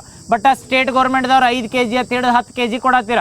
ಆ 5 kg ಬದಲಾಗಿ ರೀಸೆಂಟಾಗಿ ಏನು ಕೊಡತ್ತಾರ? ಇಂದಿರಾ ಕಿಟ್ ಅಂತ ಕೊಡತ್ತಾರ. ನೆನಪೈತಲ್ಲ Indira kit. Indira full form ಹೇಳ. Indira kit full form Indira AINDRI ಅಂತ ಬರ್ತದೆ. ಐ ಅಂದ್ರೆ ಇಂಟಿಗ್ರೇಟೆಡ್ ಕರೆಕ್ಟ್. ಎನ್ ಅಂದ್ರೆ ನ್ಯೂಟ್ರಿಷನ್, ಇಂಟಿಗ್ರೇಟೆಡ್ ಐತಲ್ಲ, ಇಂಟಿಗ್ರೇಟೆಡ್ ನ್ಯೂಟ್ರಿಷನ್ ಡಯಟ್ರಿ ಹಿಂದಿ ರಾತ್ ಬರ್ತೈತಲ್ಲ. ರಿವೈಟಲೈಸೇಷನ್ ಆಫ್ ಅನ್ನಭಾಗ್ಯ ಯೋಜನೆ ಅಂತ ಬರ್ತೈತೆ, ಕರೆಕ್ಟ್. ಇಂದಿರಾ ಅಂತ ಬರ್ತೈತಲ್ಲ, INDRI ಅಂತ ಬರ್ತೈತಿ, ಇಂದಿರಾ ಅಂತೇಳಿ ಅವ್ರ ಹೆಸರಲ್ಲೇನೆ ಕೊಡತ್ತಾರ. I ಅಂದ್ರೆ ಇಂಟಿಗ್ರೇಟೆಡ್, N ಅಂದ್ರೆ ನ್ಯೂಟ್ರಿಷನ್, D ಅಂದ್ರೆ ಡಯಟ್ರಿ, ಆಮೇಲೆ R ಅಂದ್ರೆ ರಿವೈಟಲೈಸೇಷನ್ ಅಂದ್ರೆ ಅನ್ನಭಾಗ್ಯ ಯೋಜನೆನ ಹೊಳ್ಳಿ ಯೂಸ್ ಮಾಡ್ಕೊಂತೀವಿ ಅಂದಂಗೆ, ಅದಕ್ಕೆ ರಿವೈಟಲೈಸೇಷನ್ ಆಫ್ ಅನ್ನಭಾಗ್ಯ ಯೋಜನೆ ಅಂತಾರೆ. ಡೈರೆಕ್ಟ್ ಕೇಳ್ಬೋದು, ಯಾವ ಒಂದು ಗ್ಯಾರಂಟಿ ಅಂಡಾರ ಇಂದಿರಾ ಕಿಟ್ಗಳನ್ನ ಕೊಡತ್ತಾರಂದ್ರೆ ಅನ್ನಭಾಗ್ಯ, ಅನ್ನಭಾಗ್ಯ ಯೋಜನೆ ಅಥವಾ ಅನ್ನಭಾಗ್ಯ ಗ್ಯಾರಂಟಿ ಅಂತಾರೆ ಅದಕ್ಕೆ. ಅನ್ನಭಾಗ್ಯ, ಕರೆಕ್ಟ್. ಅನ್ನಭಾಗ್ಯ ಗ್ಯಾರಂಟಿ ಒಳಗೆ ಯಾವುದಂದ್ರೆ ಇಂದಿರಾ ಕಿಟ್ ಅಂತ ಕೊಡತ್ತಾರ, ಕರೆಕ್ಟ್. ಈಗ ಸರ್ಕಾರಿ ಶಾಲೆಗಳು ಇರ್ತಾವಲ್ಲ ಅವ್ರ ಸಲ್ಮಂದ್ ಗ್ಯಾರಂಟಿ ತಂದಾರ. ಎಷ್ಟು ಗ್ಯಾರಂಟಿಗಳು ತಂದಾರ? 8 ಗ್ಯಾರಂಟಿಗಳು. 8 ಹೇಳ್ರಿ, ನೆನಪಿಟ್ಕೋರಿ. ನಾಳೆ ಕೇಳಿರ್ತಾರೆ ಯಾವ್ದು ಗ್ಯಾರಂಟಿ ಇಲ್ಲ ಅಂತೇಳಿ. ಭಾಳ ದೊಡ್ಡ ಅನಿಸ್ತಾವಲ್ಲ, ನಾನು ರಿವಿಷನ್ ಮಾಡಿಸ್ತೀನಿ ಮತ್ತು ನೆನಪಿರ್ತಾವ. ಆದ್ರೆ ಈಗ ಹೆಂಗೆ 5 ಪಂಚ ಗ್ಯಾರಂಟಿಗಳು ನೆನಪಿದ್ದಲ್ಲ, ಇವು 8 ಗ್ಯಾರಂಟಿಗಳು ಎದಕ್ಕೆ ನೆನಪಿಟ್ಕೋರಿ ಅಂದ್ರೆ KPS ಸ್ಕೂಲ್ ಹತ್ತಾರಲ್ಲ, KPS ಸ್ಕೂಲ್ದು ಮೇನ್ ಉತ್ತೇಜನ ಏನೈತೆ ಹೇಳ್ರಿ? ಕನ್ನಡ ಮೀಡಿಯಮ್ ಮತ್ತು ಇಂಗ್ಲೀಷ್ ಮೀಡಿಯಮ್ ಚಾಯ್ಸ್ ಮಾಡ್ಕೋದಿತ್ತಲ್ಲ, ಮೊದಲು ಇದ್ದಿದ್ದಿಲ್ಲ. 8 ಗ್ಯಾರಂಟಿ ಒಳಗೆ ಏನು ಮಾಡತ್ತಾರ ಅಂದರೆ KPS ಸ್ಕೂಲ್ನಾಗ ಏನು ಮಾಡ್ಬೋದು ಅಂದರೆ ಇಂಗ್ಲೀಷ್ ಅಥವಾ ಕನ್ನಡ ತೊಗೋಬೋದು. ಅದಕ್ಕೆ ಭಾಷಾ ಆಯ್ಕೆ 1ನೇ ಗ್ಯಾರಂಟಿ ನೆನಪಿರ್ತೈತಿ. KPS ಸ್ಕೂಲ್ ತಂದ್ರೆ ಏನು ಮಾಡ್ಬೋದು, ಅಲ್ಲಿ ಹುಡುಗರನ್ನ ಈಗ ಗೌರ್ಮೆಂಟ್ ಸ್ಕೂಲ್ನಾಗ ಹೋದ ಕೂಡಲೇ ಕನ್ನಡ ಹಚ್ಕೋರಿ, ಇಂಗ್ಲೀಷ್ ಈಗ ಹಚ್ಚಿದ್ವಿ ಹತ್ತೀನಿ ಕನ್ನಡಕ್ಕೆ ಹಚ್ಚಿರ್ತೀವಿ. ನಾಳೆ ಹೋದಾಗ ಏನೋ ಭಾಷೆಗಳನ್ನ ಆಯ್ಕೆ ಮಾಡ್ಬೋದು. ನಾವು ಕನ್ನಡ ಮೀಡಿಯಮ್ ಹಚ್ತೀವಿ ಅಥವಾ ಇಂಗ್ಲೀಷ್ ಮೀಡಿಯಮ್ ಹಚ್ತೀವಿ. 1ನೇದು ಯಾವ ಸಿಕ್ತು? ಭಾಷೆಗಳ ಆಯ್ಕೆ, ಕರೆಕ್ಟಾ? ಭಾಷಾ ಆಯ್ಕೆ ಸ್ವಾತಂತ್ರ್ಯ ಇರ್ತೈತಿ, 1ನೇ ಗ್ಯಾರಂಟಿ ಇದು. 2ನೇ ಗ್ಯಾರಂಟಿ ಏನಂದ್ರೆ KPS ಸ್ಕೂಲ್ದಿಂದ ಏನು ಮಾಡತ್ತಾರ ಹೇಳ್ರಿ? KPS ಸ್ಕೂಲ್ದು ಮೇನ್ ಉತ್ತೇಜನ ಏನೈತಿ? LKG ದಿಂದ 12 ಅಂದ್ರೆ LKG ದಿಂದ 12ನೇ ತರಬೇಕಂದ್ರೆ ಇನ್ಫ್ರಾಸ್ಟ್ರಕ್ಚರ್ ಡೆವಲಪ್ಮೆಂಟ್ ಮಾಡಬೇಕು ಬೇಡ? ಇನ್ಫ್ರಾಸ್ಟ್ರಕ್ಚರ್ ಅಂದ್ರೆ ಏನು? ಮೂಲ ಸೌಕರ್ಯ ಅಭಿವೃದ್ಧಿ. 2ನೇ ಗ್ಯಾರಂಟಿ ಏನಂದ್ರೆ ಮೂಲ ಸೌಕರ್ಯ ಅಭಿವೃದ್ಧಿ ಮಾಡ್ಬೇಕು. ಬಟ್ ಈಗ ಏನಂದ್ರೆ ಇದ್ರೊಳಗೆ ಭಾಷೆಗಳನ್ನ ಆಯ್ಕೆ ಮಾಡ್ಕೊಂಡ್ರಿ. ಈಗ ಕನ್ನಡ ಶಾಲೆ ಕನ್ನಡ ಟೀಚರ್ಗಳು ಇರ್ತಾರೆ, ಈ ಇಂಗ್ಲೀಷ್ ಮೀಡಿಯಮ್ದವ್ರಿಗೆ ಇಂಗ್ಲೀಷ್ ಟೀಚರ್ಗಳು ಬೇಕು, ಅವ್ರದಿಂದ ಹೇಳಿಸ್ರ ಮತ್ತು ಇಂಗ್ಲೀಷ್ ಮೀಡಿಯಮ್ ಆಗಂಗಿಲ್ಲ, ಅದು ಕರೆಕ್ಟ್ ಅಲ್ಲ? ಅದರ ಸಲ್ಮಂದಿ ಏನ ಬೋಧಕರ ನೇಮಕಾತಿ ಅಥವಾ ಶಿಕ್ಷಕರ ನೇಮಕಕ್ಕೆ 3ನೇ ಗ್ಯಾರಂಟಿ ಅಂತ ಬರ್ತಾವೆ. 3 ಗ್ಯಾರಂಟಿ ಗೊತ್ತದಲ್ಲ, ಯಾವ ಹೇಳ್ರಿ? ಭಾಷೆ ಆಯ್ಕೆ 1ನೇದು, 2ನೇದ ಮೂಲ ಸೌಕರ್ಯ ಇದನ್ನು ಮಾಡೋದು, ಮೂಲ ಸೌಕರ್ಯ ಉತ್ತೇಜನ ಅಥವಾ ಮೂಲ ಸೌಕರ್ಯ ಅಭಿವೃದ್ಧಿ ಮಾಡೋದು. ನೆಕ್ಸ್ಟ್ 3ನೇದ ಶಿಕ್ಷಕರ ನೇಮಕ. ಅದಕ್ಕೆ ಹೇಳತ್ತಾರ ನೋಡಿ 56,000 ನೇಮಕ ಮಾಡ್ತೀವಿ ಅಂತ ಹೇಳ್ಯಾರ, ಬಟ್ ಮಾಡ್ತಾರೋ ಗೊತ್ತಿಲ್ಲ. ನೆಕ್ಸ್ಟ್ ಇನ್ನೊಂದು ಯಾವುದಂದ್ರೆ ಇದ್ರೊಳಗೆ ಏನೋ ಡಿಜಿಟಲ್ ಕಲಿಕೆ ಅಂತ ಬರ್ತೈತೆ ನೋಡಿ, ಡಿಜಿಟಲ್ ಲಿಟ್ರಸಿ ಅಥವಾ ಡಿಜಿಟಲ್ ಕಲಿಕೆ ಅಂತ 4 ಗ್ಯಾರಂಟಿ ನೆನಪಿರ್ತಾವೆ. 4 ಹೇಳ್ರಿ ಯಾವ?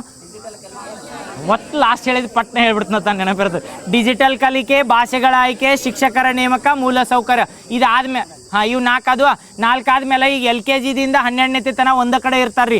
ಈಗ ಪ್ರೈಮರಿ ಅಥವಾ ಇದನ್ನು ಪ್ರೌಢಶಾಲೆ ಅಥವಾ ಹೈಯರ್ ಎಜುಕೇಷನ್ದಾಗ ಏನಿರ್ತಾರಲ್ಲ ಅವ್ರು ಇದರೊಳಗೆ ಎಲ್ಲ ಕ್ರೀಡೆ ಒಳಗೆ ಜಾಸ್ತಿ ಆದ್ಯತೆ ಇರ್ತೈತೆ ಅಂತ ತಿಳ್ಕೊರಿ. ಅಂಥದ್ರ ಸಲ್ಮಂದಿ ಏನು ಮಾಡತ್ತಾರಂದ್ರೆ ಇದ್ರೊಳಗೆ ಆರ್ಟ್ ಮತ್ತು ಕ್ರೀಡೆ, ಆರ್ಟ್ಗೆ ಏನತ್ತು ಕಲೆ, ಕಲೆ ಮತ್ತು ಕ್ರೀಡಾ ಶಿಕ್ಷಣ ಅದು ಒಂದು ಗ್ಯಾರಂಟಿ. ಕಲೆ ಮತ್ತು ಕ್ರೀಡಾ ಶಿಕ್ಷಣ ಅದು ಒಂದು ಗ್ಯಾರಂಟಿ. ಎಷ್ಟು ಅದು? 5 ಗ್ಯಾರಂಟಿ. ಅದು 5 ಗ್ಯಾರಂಟಿ. ಅದು ಇನ್ನೊಂದು ಹೇಳಿದ್ನಿ, ಇದ್ರೊಳಗೆ ಡಿಬೇಟ್ ಮಾಡತ್ತಾರೆ. ಈಗ KPS ಸ್ಕೂಲ್ ಬಂದರೆ ಎದಕ್ಕೆ ಡಿಬೇಟ್ ಮಾಡತ್ತಾರ ಅಥವಾ ಎದಕ್ಕೆ ಅದಕ್ಕೆ ಅಪೋಸ್ ಮಾಡತ್ತಾರ ಹೇಳ್ರಿ?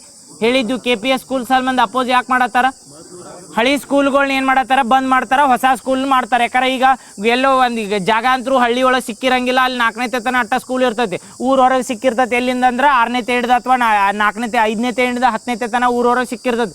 ಅದ ಜಾಗದಾಗ ಏನು ಮಾಡ್ತಾರಂದ್ರೆ 1ನೇ ಹಿಡ್ದು 4ನೇ ತನ ಸ್ಕೂಲ್ನು ಮರ್ಜ್ ಮಾಡ್ತಾರೆ. ಈ ಸ್ಕೂಲ್ ಬಂದ್ ಮಾಡ್ತಾರಲ್ಲ ಅದಕ್ಕೆ ಅಪೋಸ್ ಮಾಡತ್ತಾರ. ಅದಕ್ಕೆ ನಾ ಹೇಳಿದ್ ನೆನಪೈತಲ್ಲ, ಗೌರ್ಮೆಂಟ್ದವ್ರು ಏನು ಇನಿಷಿಯೇಟಿವ್ ತರ್ಬೋದು ಅಂದ್ರೆ ಫ್ರೀ ಬಸ್ ಸರ್ವಿಸ್ ಕೊಡ್ಬೋದು ಅಂತ ಹೇಳಿದ್ನಿ. ಅದರ ಸಲ್ಬಂದ ಉಚಿತ ಸಾರಿಗೆ ಅನ್ನೋದು ಇನ್ನೊಂದು ಗ್ಯಾರಂಟಿ. ಎಷ್ಟು ಅದು ಗ್ಯಾರಂಟಿಗಳು? 6 ಹೇಳ್ರಿ ನೋನು ಬಡ ಬಡ.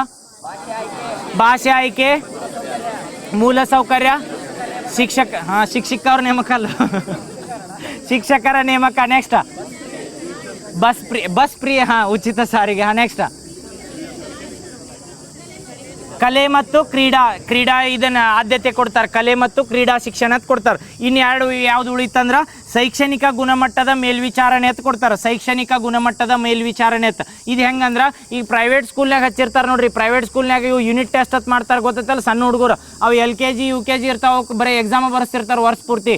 2 ತಿಂಗಳಿಗೊಮ್ಮೆ ಎಕ್ಸಾಮ್ ಬರ್ಸೋದು, ಮನ್ಯಾನವ್ರನ್ನ ಪೇರೆಂಟ್ಸ್ ಮೀಟ್ ಅಂತ ಕರಿತಿರ್ತಾರೆ, ನೆನಪೈತಲ್ಲ? ಹಂಗೆ ಗೌರ್ಮೆಂಟ್ ಸ್ಕೂಲ್ನಾಗ ಪೇರೆಂಟ್ಸ್ ಮೀಟಿಗೆ ಅಂದ್ರೆ ಹೋಗಿರ್ತಾರ, ಯಾರು ಹೋಗಲ್ಲ, ಒಮ್ಮೆ ಅಡ್ಮಿಷನ್ ಮಾಡ್ರಿ ಲಾಸ್ಟ್ ಎಂಡ್ಗೆ.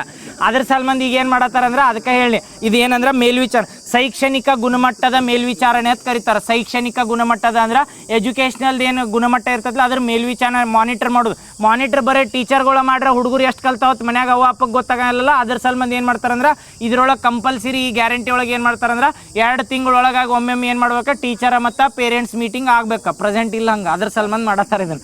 7 8ನೇದು ಯಾವುದಂದ್ರೆ 8ನೇದು ಇನ್ನೊಂದು ಯಾವ್ದು ಉಳಿತೈತೆ ಅಂದ್ರೆ ಕೌಶಲ್ಯ ಆಧಾರಿತ ತರಬೇತಿ ಅಂತಾರೆ, ಸ್ಕಿಲ್ ಡೆವಲಪ್ಮೆಂಟ್. ಶಾಲೆಯಲ್ಲಿ ಕೌಶಲ್ಯ ಅಂತ ಹೇಳಿದ್ವಲ್ಲ, ಅದರದ್ದು ಮುಂದುವರೆದ ಭಾಗ ಯಾವುದಂದ್ರೆ ಕೌಶಲ್ಯ ಆಧಾರಿತ ತರಬೇತಿ ಅಥವಾ ಸ್ಕಿಲ್ ಟ್ರೈನಿಂಗ್ ಅಂತ ಕರಿತೀವಿ. ಈಗ 8 ಗ್ಯಾರಂಟಿಗಳು ಹೇಳ್ರಿ. 4 ಡಿವೈಡ್ ಮಾಡಿ ಇಟ್ಕೋರಿ, 4 ಡಿವೈಡ್ ಮಾಡಿ ನೆನಪಿಟ್ಕೋರಿ. ಒಂದನೇದು ಯಾವುದಂದ್ರೆ ಭಾಷೆಗಳ ಆಯ್ಕೆ, ಎರಡನೇದ ಮೂಲ ಸೌಕರ್ಯ ಡೆವಲಪ್ ಮಾಡ್ಕೋದು, ಮೂರನೇದ ಶಿಕ್ಷಕರ ನೇಮಕ, 4ನೇದ ಡಿಜಿಟಲ್ ತರಬೇತಿ ಕೊಡ್ತಾರೆ ಅಥವಾ ಡಿಜಿಟಲ್ ಶಿಕ್ಷಣ, 5ನೇದ ಕಲೆ ಮತ್ತು ಕ್ರೀಡೆ ಶಿಕ್ಷಣ ಕೊಡ್ತಾರೆ. ನೆಕ್ಸ್ಟ್ ಸಾರಿಗೆ, ಉಚಿತ ಸಾರಿಗೆ ವ್ಯವಸ್ಥೆ 4, 6 7ನೇದ ಮೇಲ್ವಿಚಾರಣೆ ಅಂತ ನೆನಪಿಟ್ಕೋರ, ಅದ ಶೈಕ್ಷಣಿಕ ಗುಣಮಟ್ಟದ ಮೇಲ್ವಿಚಾರಣೆ ಅಂತ ಕಡಿತೀವಿ. 8 ಸ್ಕಿಲ್ ನೆನಪಿರ್ತಲ್ಲ. ಶಾಲೆಗಳಲ್ಲಿ ಕೌಶಲ್ಯ ತಂದಿರ ನೆನಪೈತಲ್ಲ, ಶಾಲೆಗಳಲ್ಲಿ ಕೌಶಲ್ಯ ಕಾರ್ಯಕ್ರಮ ಎಷ್ಟು ಶಾಲೆ ಒಳಗೆ ತಂದಿದ್ರು? 200 ಶಾಲೆಗಳ 50 ಕಾಲೇಜುಗಳು ತಂದಿರ ನೆನಪೈತಲ್ಲ. ಅದರದ ಗ್ಯಾರಂಟಿ ಇದ್ದಂಗೆ ಇದು 8 ಗ್ಯಾರಂಟಿಗಳು ನೆನಪಿರ್ತಾವಲ್ಲ. ಡೈರೆಕ್ಟ್ ಕೇಳ್ಬೋದು ನಾಳೆ ಒಳಗೆ ಏನತ್ತ. ಈಗ ರೀಸೆಂಟಾಗಿ ಕರ್ನಾಟಕ ಗೌರ್ಮೆಂಟ್ ಶಾಲೆ ಒಳಗೆ ಆ 8 ಗ್ಯಾರಂಟಿಗಳನ್ನ ತಂದೈತಿ. ಆ 8 ಗ್ಯಾರಂಟಿ ಒಳಗೆ ಯಾವುದಿಲ್ಲ ಅಂತ ಕೇಳ್ಬೋದು. ಇವು 8 ನೆನಪಿಟ್ಕೊಂಡಿರತ್ತೇಳಿ ಇದ್ರೊಳಗೆ ಬಿಟ್ಟು ಯಾವ ಬರ್ತಾವಲ್ಲ ಅವ್ನು ಎಲಿಮಿನೇಟ್ ಮಾಡಿಬಿಡ್ರಿ. 8 ಗ್ಯಾರಂಟಿ ನೆನಪಿರ್ತಾವಲ್ಲ. ಇದು KPS ಸ್ಕೂಲ್ ನೆನಪೈತಲ್ಲ. KPS ಸ್ಕೂಲ್ ಏನೇನು ಹೇಳ್ರಿ? KPS ಸ್ಕೂಲ್ ಬಂದಾಗ 6000 ಮಾಡ್ಬೇಕಂದಿದ್ದು ಡಾಟಾ ಒಂದೈತಿ. ಇನ್ನೊಂದು ಏನಂದ್ರೆ KPS ಸ್ಕೂಲ್ ಅಥವಾ ಮ್ಯಾಗ್ನೆಟ್ ಯೋಜನೆ ಅಂತ ಕರೀತಾರೆ. ಇದ್ರೊಳಗೆ ಏನಂದ್ರೆ LKGದಿಂದ 12ನೇ ತರಗತಿ ಒಳಗೆ ಇದ್ರೊಳಗೆ ಕ್ಯಾಂಪಸ್ ಒಳಗೆ ಎಜುಕೇಷನ್ ಸಿಗ್ತದೆ. ಇನ್ನೊಂದು ಏನಂದ್ರೆ ಮಲ್ಟಿಲಿಂಗ್ವೆಲ್ ಅಂತ ಸಿಗತ್ತಾರೆ, ಇಂಗ್ಲೀಷ ಮತ್ತು ಓಕೆ ನೆನಪಿರ್ತೈತಲ್ಲ. ನೆಕ್ಸ್ಟ್ ಇದು ಹೇಳ್ರಿ, ಈ ಬಜೆಟ್ದು ಒಂದು 4 ಹೇಳಿ. ಬಜೆಟ್ದು ಹೇಳಾಗ ಈಗ ರೀಸೆಂಟಾಗಿ ಹೇಳಿದ್ದಾಗ ಏನು ಕೇಳಿದ್ರಂದ್ರೆ ಇಂದಿರಾ ಕ್ಯಾಂಟೀನ್ ಕೇಳಿದ್ರಲ್ಲ. ಈಗ ಇಂದಿರಾ ಕ್ಯಾಂಟೀನ್ದ ಹೊಳೆ ರಿಪೀಟೆಡ್ ಅಂತ ಕೇಳಂಗಿಲ್ಲ. ಈಗ ಏನು ಕೇಳ್ತಾರಂದ್ರೆ ಸ್ಪರ್ಧಾತ್ಮಕ ಕೋಚಿಂಗ್ ಅಥವಾ ಸ್ಪರ್ಧಾತ್ಮಕಕ್ಕೆ ನಾವು ಈಗೆಲ್ಲ ಓದಾತೀವಲ್ಲ ನಮ್ಮಂಥವ್ರ ಸಲ್ಮಂದ ಡಿಜಿಟಲ್ ಲೈಬ್ರರಿ ಮತ್ತು ಏನು ಮಾಡತ್ತಾರಂದ್ರೆ ಡಿಜಿಟಲ್ ಲೈಬ್ರರಿ ಮತ್ತು ತರಬೇತಿ ಕೇಂದ್ರ ಅಂತ ಮಾಡತ್ತಾರೆ. ಎಲ್ಲೆಲ್ಲಿ ಅಧ್ಯಯನ ಕೇಂದ್ರಗಳನ್ನ ಎಲ್ಲೆಲ್ಲಿ ಸ್ಥಾಪನೆ ಮಾಡ್ಬೇಕಂದರು? ಬೆಂಗಳೂರು ಮತ್ತು ಇವೆರಡು ನೆನಪಿಟ್ಕೋರಿ. ಎಷ್ಟೊತ್ತು ಕೊಟ್ಟಿಲ್ಲ, ಬರೀ ಡಿಜಿಟಲ್ ಲೈಬ್ರರಿ ಮತ್ತು ತರಬೇತಿ ಕೇಂದ್ರನ ಸ್ಪರ್ಧಾರ್ಥಿಗಳಿಗೆ ಸಂಬಂಧ ಎಲ್ಲೆಲ್ಲಿ ಮಾಡತ್ತಾರೆ. ಯಾಕಂದ್ರೆ ಕನ್ಫ್ಯೂಸ್ ಆಗ ಕಲಬುರ್ಗಿದಾಗೂ ಓದ್ತಾರ, ಬಿಜಾಪುರದಾಗೂ ಓದ್ತಾರ. ಬಟ್ ಎಷ್ಟು ಆದ್ಯತೆ ಇಲ್ಲ ಅಂದ್ರೆ ಬೆಂಗಳೂರು ಮತ್ತು ಧಾರವಾಡ ಕೊಟ್ಟಾರ. ನೆನಪಿಟ್ಕೋರಿ. ಇಂದಿರಾ ಕ್ಯಾಂಟೀನ್ ಹೆಂಗೆ ನೆನಪಿಟ್ಕೋರಿ ಹಂಗೆ ಡಿಜಿಟಲ್ ಲೈಬ್ರರಿ ಮತ್ತು ಅಧ್ಯಯನ ಕೇಂದ್ರಗಳನ್ನ ಎಲ್ಲಿ ಮಾಡತ್ತಾರಂದ್ರೆ ಬೆಂಗಳೂರು ಮತ್ತು ಧಾರವಾಡ. ಶ್ವಾನ ನಿಯಂತ್ರಣ ಕೇಂದ್ರ ಎಲ್ಲೆಲ್ಲಿ ಮಾಡತ್ತಾರ? ಬೆಂಗಳೂರು ಮತ್ತು ಬೀದರ್. ನೆನಪಿರ್ತೈತೆ. ಈಗ ಇಂದಿರಾ ಕ್ಯಾಂಟೀನ್ಗಳು ಎಲ್ಲೆಲ್ಲಿ ಅಂದ್ರೆ ಧಾರವಾಡ ಮತ್ತು ಬೆಂಗಳೂರು. ನೆನಪಿರ್ತೈತಲ್ಲ. ಇನ್ನು ಹೇಳ್ರಿ ಇದ್ರೊಳಗೆ ಈಗ ರೀಸೆಂಟಾಗಿ ಬಜೆಟ್ನಾಗ ಎಷ್ಟು ವರ್ಷದ ಒಳಗಿನ ಹುಡುಗರಿಗೆ ಸಾಮಾಜಿಕ ಮಾಧ್ಯಮಗಳ ಬಳಕೆನ ನಿರ್ಬಂಧ ಮಾಡ್ರ? 18, 16, 17, 14. ಇದು ಏಜ್ ನೆನಪಿಟ್ಕೊಂಡ್ಬಿಡ್ರೆ. ಯಾಕಂದ್ರೆ ಅಡಲ್ಟ್ ಏಜ್ ಅಂದ್ರೆ 18ರ ಮ್ಯಾಲೆ ಬಂದವ್ರಿಗೆ ಅಡಲ್ಟ್ ಹತ್ತೀವಿ. ಬಟ್ ಇವ್ರು ಏನು ಸಾಮಾಜಿಕ ಮಾಧ್ಯಮಗಳನ್ನ ಎಷ್ಟು ಏಜ್ ಇದು ಕೆಳಗಿನ ಹುಡುಗರಿಗೆ ಮಾಡ್ಯಾರ ಅಂದ್ರೆ 16 ಏಜ್ ಕೆಳಗಿನವ್ರಿಗೆ ಮಾಡ್ಯಾರ. ಈಗ ಹಂಗೆ ಆರೋಗ್ಯ ಇಲಾಖೆ ಒಳಗೆ ಏನು ಮಾಡ್ತಾರೆ ಅಂದ್ರೆ ಟೈಪ್ 1 ಡಯಾಬಿಟಿಸ್ ಬಂದಿರ್ತೈತಲ್ಲ ಅಂಥವ್ರಿಗೆ ಇನ್ಸುಲಿನ್ ಮೆಡಿಸಿನ್ ಏನಿರ್ತಲ್ಲ ಅವ್ನು ಉಚಿತವಾಗಿ ಕೊಡತ್ತಾರ.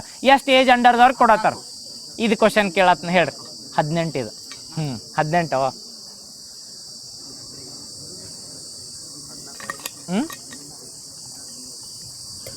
18 ವರ್ಷದೊಳಗಿನ ಹುಡುಗರಿಗೆ ಟೈಪ್ 1 ಡಯಾಬಿಟಿಸ್ ಅಂದ್ರೆ ಗೊತ್ತೈತಲ್ಲ, ಮಧುಮೇಹ ಅಂತಾರೆ. ಮಧುಮೇಹ ಹೆಂಗೆ ಬರ್ತದೆ ಅಂದ್ರೆ ನಾವು ಚಪಾತಿ ತಿಂದಿರ್ತೀವಿ, ಚಪಾತಿ ಗ್ಲೂಕೋಸ್ ಅದು ಹೋಗಿ ಬಾಡಿ ಒಳಗೆ ಗ್ಲೈಕೋಜನ್ ಆಗ್ಬೇಕು. ಏನೋ ಫುಡ್ ತಿಂತಿರ್ತೀವಲ್ಲ ಅವು ಬ್ಲಡ್ ವೇನ್ಸ್ನಾಗ ಹೋಗ್ಬೇಕಂದ್ರೆ ಏನಾಗ್ಬೇಕು? ಬ್ಲಡ್ ಆಗ್ಬೇಕು. ಕರೆಕ್ಟಾ? ಅದು ಆಗ್ಬೇಕಾರ ಗ್ಲೂಕೋಸ್ ಇದ್ದಿದ್ದು ಗ್ಲೈಕೋಜನ್ ಆಗ್ಬೇಕಾರ ನಡು ಅದನ್ನ ಟ್ರಾನ್ಸ್ಮಿಟ್ ಮಾಡೋದು ಅಥವಾ ಹೊಡಿಯೋದು ಯಾವುದಂದ್ರೆ ಇನ್ಸುಲಿನ್. ಆ ಇನ್ಸುಲಿನ್ ಕ್ವಾಂಟಿಟಿ ಎಲ್ಲರ ಕಡಿಮೆ ಆತತ್ತೇಳಿ ಅವಾಗ ಗ್ಲೂಕೋಸ್ ಆಗೇ ಉಳಿತತ್ತೇಳಿ. ಗ್ಲೂಕೋಸ್ ಅಂದ್ರೆ ಬೆಲ್ಲಸ್ ಇರ್ತೈತಿ, ಸ್ವೀಟ್ ಇರ್ತೈತಿ. ಆ ಗ್ಲೂಕೋಸ್ ಹಂಗೆ ಗ್ಲೂಕೋಸ್ ಆಗೇ ಉಳಿತಾರೆ, ಶುಗರ್ ಕಂಟೆಂಟ್ ಜಾಸ್ತಿ ಆಕೈತತ್ತಾರಲ್ಲ ಅಂಥ ಟೈಪ್ 1 ಡಯಾಬಿಟಿಸ್ ಯಾವ ಸಣ್ಣ ಹುಡುಗರಿಗೆ 18ಕ್ಕಿಂತ ಕೆಳಗಿನ ಹುಡುಗರಿಗೆ ಹೇಳತ್ನ ನಾ ಇನ್ನೊಮ್ಮೆ ತೆಳಗೆ ಇಟ್ಕೊರಿ. ಈಗ ಯಾಕೆ ಟೈಪ್ 1 ಡಯಾಬಿಟಿಸ್ ಆಗತ್ತೈತೆ ಅಂದ್ರೆ ಹುಡುಗರಿಗೆ ವ್ಯಾಯಾಮಗಳು ಇರಂಗಿಲ್ಲ ಅಥವಾ ಹೊರಗೆ ಆಟ ಆಡಕ್ಕೆ ಹೋಗಲ್ಲ. ಮೊಬೈಲ್ನಾಗ ಈಗ ಮೊಬೈಲ್ ಗೇಮಿಂಗ, ಮೊಬೈಲ್ ವಿಡಿಯೋ ಇವು ಹಾಕವಲ್ಲ, ಅದ್ರ ಸಲ್ಮಂದ್ ಸಾಮಾಜಿಕ ಮಾಧ್ಯಮನೂ ಬ್ಯಾನ್ ಮಾಡ್ರ. ಆಮೇಲೆ 18 ವರ್ಷದ ಒಳಗಿನ ಹುಡುಗರಿಗೆ ಎಲ್ಲರ ಟೈಪ್ 1 ಡಯಾಬಿಟಿಕ್ ಬರ್ತೇಳಿ ಅದ್ರ ಸಲ್ಮಂದ್ ಏನು ಮಾಡ್ರ ಉಚಿತವಾಗಿ ಇನ್ಸುಲಿನ್ನ ಕೊಡತ್ತಾರ. ನೆನಪಿರ್ತೈತಲ್ಲ? 2 ನೆನಪಿರ್ತೈತಿ. ಯಾವ 3 ಹೇಳಿ ಈಗ ಬಜೆಟ್ದು ಹೇಳ್ರಿ ನೋಡು. ಒಂದೇದು ಏನು ಹೇಳಿ? ಸ್ಪರ್ಧಾತ್ಮಕ ಪರೀಕ್ಷೆ ಒಳಗೆ ಕೇಂದ್ರಗಳು ಎಲ್ಲೆಲ್ಲಿ ಮಾಡತ್ತಾರ?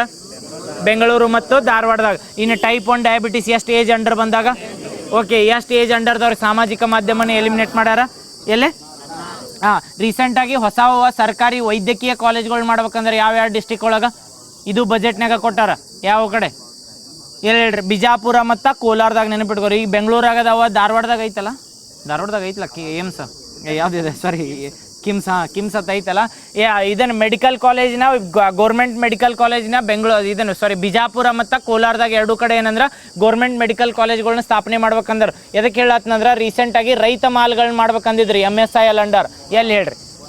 ಎಲ್ಲ ಕೋಲಾರದಾಗ ರೈತ ಮಾಲ್ಗಳನ್ನ ಎದಕ್ಕೆ ಮಾಡತ್ತಾರ? ರೈತ ಮಾಲ್ ಏನು ಮಾಡಬೇಕು? ರೈತ ಮಾಲ್ ಹೆಸರಿನಾಗ ಐತಿ. ಮಾಲ್ಗಳಂದ್ರೆ ಏನ್ರಿ? ಈಗ ಹೋಗಿರಲ್ಲ ದೊಡ್ಡ ಬೆಂಗಳೂರಾಗ ದೊಡ್ಡ ಮಾಲ್ ಇರ್ತಾವಲ್ಲ, ಎಲ್ಲ ಸಿಗ್ತಿರ್ತೈತಲ್ಲ, ಅರಿವು ಸಿಗ್ತಿರ್ತಾವೆ, ಬೂಟ್ ಸಿಗ್ತಿರ್ತಾವೆ. ಇದಿಲ್ಲ ನಂಗಿಲ್ಲ, ಎಲ್ಲ ಸಿಗ್ತಿರ್ತೈತೆ. ಹೌದಾ? ಅದು ಸಿಗ್ತಿರ್ತೈತಿ.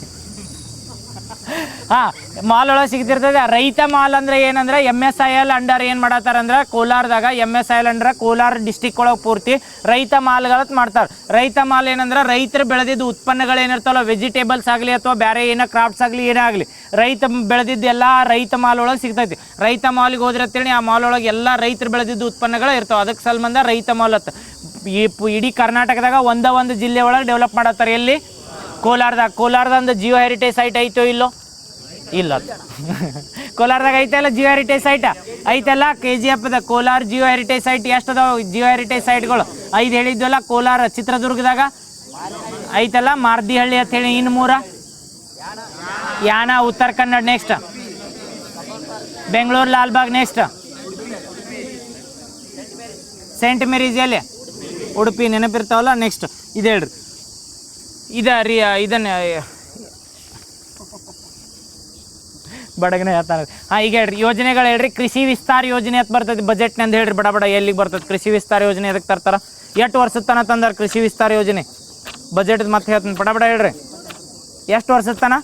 3 ವರ್ಷದ ತನಕ ತರ್ತಾರೆ. ಎದ್ರ ಸಲ್ಬಂದಿದ? ಕೃಷಿ ಬೆಳೆಗಳಿಗೆ ಏನಿರ್ತೈತಿಲ್ಲ ಉತ್ತೇಜನ ಕೊಡ್ತಾರೆ. ಅಂದರೆ ಕೃಷಿಯಿಂದ ಡಬಲ್ ಇನ್ಕಮ್ ಮಾಡ್ಬೇಕಂತ ಕೃಷಿ ಮುಖ್ಯಮಂತ್ರಿ ಕೃಷಿ ವಿಸ್ತಾರ ಯೋಜನೆ ತರ್ತಾರೆ.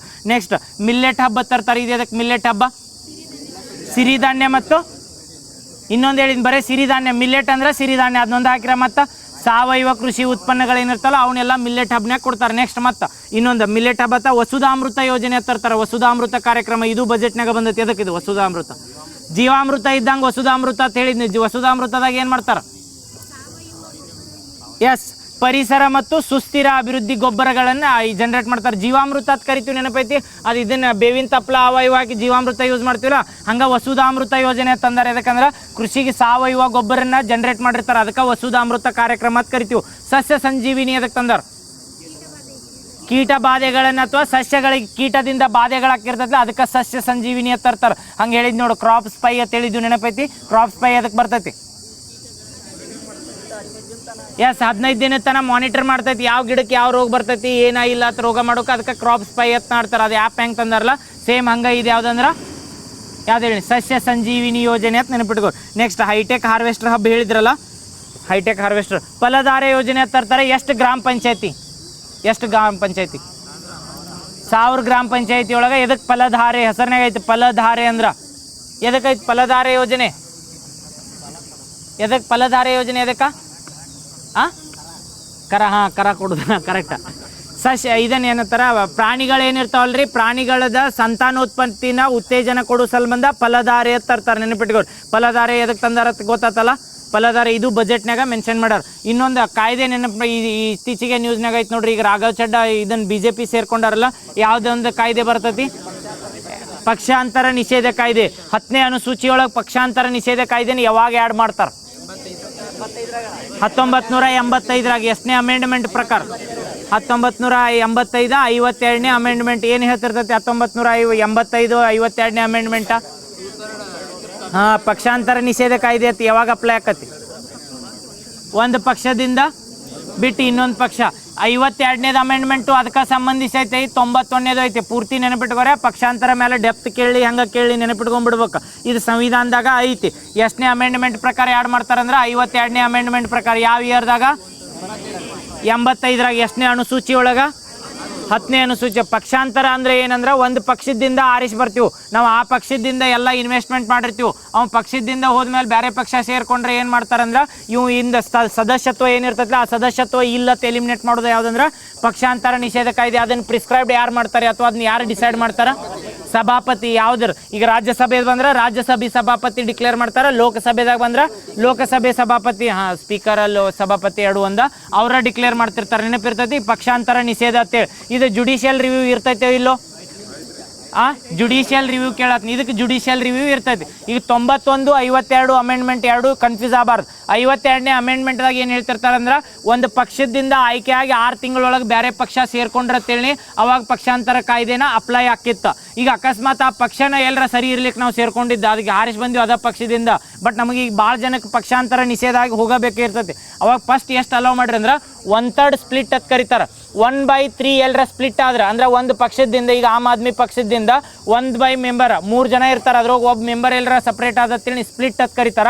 ಇದಾಗಿತ್ತೇಳಿ ಅದಕ್ಕೆ ಪಕ್ಷಾಂತರ ಎಕ್ಸ್ಕ್ಲೂಡ್ ಇತ್ತು, ಅದಕ್ಕೆ ಪಕ್ಷಾಂತರ ಅಪ್ಲೈ ಆಗಂಗಿಲ್ಲ ಅಂದಿದ್ರು. ಕರೆಕ್ಟಾ? ಕನ್ಫ್ಯೂಸ್ ಆಗಂಗಿಲ್ಲ. ಇದು ಯಾವ್ದು ಅಮೆಂಡ್ಮೆಂಟ್ ಹೇಳತ್ತಂದ್ರೆ 52ನೇ ಅಮೆಂಡ್ಮೆಂಟ್. 52ನೇ ಅಮೆಂಡ್ಮೆಂಟ್ದಾಗ ಏನಿತ್ತಂದ್ರೆ ಒಬ್ಬ ಮನುಷ್ಯ ಎಲ್ಲರ ಒಂದು ರಾಜಕೀಯ ಪಕ್ಷದಿಂದ ಆಯ್ಕೆ ಆಗಿ ಅದನ್ನ ಬಿಟ್ಟು ಹೋದತ್ತೇಳಿ ಡೈರೆಕ್ಟ್ ಪಕ್ಷಾಂತರ ಹಾಕಿಬಿಡ್ತಾರೆ. ಪಕ್ಷಾಂತರ ಹಾಕಿದ್ರೆ ಅವ್ರಿಗೆ ಏನು ಲಾಸ್ ಹಾಕಿರ್ತೈತೆ ಅಂದ್ರೆ ಈಗ ಎಲ್ಲಿ MLA ಆಗಿ ಹೋಗಿರ್ತಾರೆ, ಅವು ಎಲ್ಲರ ಬೇರೆ ಪಕ್ಷಕ್ಕೆ ಹೋದತ್ತೇಳಿ ಆ MLA ಸದಸ್ಯತ್ವನ ಕ್ಯಾನ್ಸಲ್ ಆಕೈತಿ. ಮತ್ತೆ ಅಲ್ಲಿ ಏನು ಮಾಡ್ತಾರೆ ಅಂದ್ರೆ ಬೈ ಎಲೆಕ್ಷನ್ ಮಾಡಿ ಬೇರೆ ಕ್ಯಾಂಡಿಡೇಟ್ ನೇಮಕ ಮಾಡ್ತಿರ್ತಾರೆ. ಅದಕ್ಕಷ್ಟು ಪವರ್ ಐತೆ ಅದಕ್ಕೆ ಪಕ್ಷಾಂತರ ನಿಷೇಧ ಕಾಯ್ದೆ. ಬಟ್ ಅವಾಗ ಏನು ಮಾಡಿದ್ರೆ 52ನೇ ಅಮೆಂಡ್ಮೆಂಟ್ ಒಳಗೆ 1/3 ಅಂತ ಹೇಳ್ತೀವಿ. 30 ಜನ ಇದ್ರೆ 10 ಜನ ಒಂದು ಪಕ್ಷ ಬಿಟ್ಟು ಹೋದ್ರತ್ತೇಳಿ ಅದಕ್ಕೆ ಪಕ್ಷಾಂತರ ಅಪ್ಲೈ ಹಾಕಿದ್ದಿಲ್ಲ. ಬಟ್ ಅದನ್ನ ಏನು ಮಾಡ್ತಾರೆ ಅಂದ್ರೆ 91ನೇ ಅಮೆಂಡ್ಮೆಂಟ್ ಅಂತ ಬರ್ತೈತಿ. 91ನೇ ಅಮೆಂಡ್ಮೆಂಟ್ ಯಾವ ಇಯರ? 2003. ಈ 91ನೇ ಅಮೆಂಡ್ಮೆಂಟ್ ಮೇಲೆ ಭಾಳ ಸರಿ ಕ್ವಶನ್ ಕೇಳಿರ್ತಾರೆ. ಯಾಕೆ ಕೇಳಿರ್ತಾರೆ ಅಂದ್ರೆ ಕ್ಯಾಬಿನೆಟ್ ಕಮಿಟಿ ಅಂತ ಬರ್ತೈತಿ. ಆ ಕ್ಯಾಬಿನೆಟ್ ಕಮಿಟಿ ಒಂದು ಇದ್ರದ ಲೋಕಸಭೆ ಸದಸ್ಯತ್ವದ ಎಷ್ಟು % ಕ್ಯಾಬಿನೆಟ್ ಮೆಂಬರ್ಸ್ ಇರ್ಬೇಕಂದ್ರೆ 15 ಮೆಂಬರ್ಸ್, 15% ಮೆಂಬರ್ ಅಂತ ಕರಿತಾವೆ. 15 ಮೆಂಬರ್ ಅಂದ್ರೆ 100 ಜನ ಅದಾರ ಅಂದ್ರೆ 15 ಮೆಂಬರ್ ಕ್ಯಾಬಿನೆಟ್ ಕಮಿಟಿ ಒಳಗೆ ಕಂಪಲ್ಸರಿ ಇರಬೇಕು. 10ಕ್ಕಿಂತ ಅಥವಾ 15ಕ್ಕಿಂತ ಕೆಳಗಿರಕ್ಕೆ ಅಲಾವಿಲ್ಲ. ಅದು ಯಾವುದಂದ್ರೆ 91ನೇದು. ಇನ್ನೊಂದು 91ನೇದು ಎದಕ್ಕೆ ಸಂಬಂಧಿಸೈತೆ ಅಂದ್ರೆ ಪಕ್ಷಾಂತರ ನಿಷೇಧಕ್ಕೂ ಸಂಬಂಧಿಸಿರುತ್ತೆ. 91ನೇದ್ರಾಗ ಏನು ಅಮೆಂಡ್ಮೆಂಟ್ ಮಾಡ್ತಾರೆ? 2/3. ಇನ್ನೊಂದು ಏನು ಎಲಿಮಿನೇಟ್ ಮಾಡ್ತಾರೆ? ಇಲ್ಲಿ 1/3 ಇತ್ತಲ್ಲ, ಇಲ್ಲಿ 2/3 ಮಾಡ್ತಾರೆ. 2/3 ಮಾಡಿದ್ಮೇಲೆ ಇನ್ನೊಂದು ಏನು ವಿಶೇಷತೆ ಇದ್ರದ? ಇಲ್ಲಿ ಏನು ಮಾಡ್ತಾರೆ ಅಂದ್ರೆ ಸ್ಪ್ಲಿಟ್ ಹತ್ತಿರಂಗಿಲ್ಲ.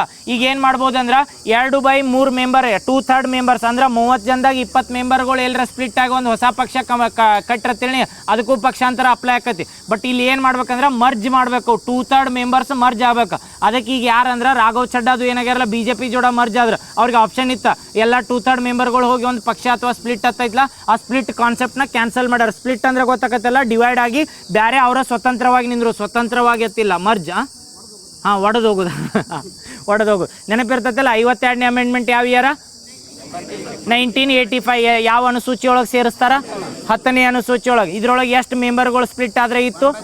1/3 ಆದ್ರೆ ಪಕ್ಷಾಂತರ ನಿಷೇಧ ಕಾಯ್ದೆ ಅಪ್ಲೈ ಹಾಕಿದ್ದಿಲ್ಲ. 91ನೇ ಅಮೆಂಡ್ಮೆಂಟ್ ಪ್ರಕಾರ ಏನು ಮಾಡ್ರಿ ಅಂದ್ರೆ 2/3 ಮೆಂಬರ್ಗಳು ಏನಾಗಬೇಕಂದ್ರೆ ಯಾವುದೋ ಒಂದು ಪಕ್ಷದ ಜೋಡ ಮರ್ಜ್ ಆಗ್ಬೇಕಂದ್ರೆ ಆ ಪಕ್ಷದ ಜೋಡ ಜೋಡಣೆ ಆಗ್ಬೇಕು. ಅವಾಗ ಅಷ್ಟ ಅದ ಅಪ್ಲೈ ಆಗಂಗಿಲ್ಲ, ಇಲ್ಲಾರ ಅಪ್ಲೈ ಆಕತ್ತೆ. ನೆನಪಿರ್ತೈತಿಲ್ಲ? ಸಾಕಲ್ಲ, ಡನ್. ನಾಳೆ ಒಂದಿನ ಇರಂಗಿಲ್ಲ, ಮತ್ತು ನಾಡ್ದು ಗುರುವಾರ.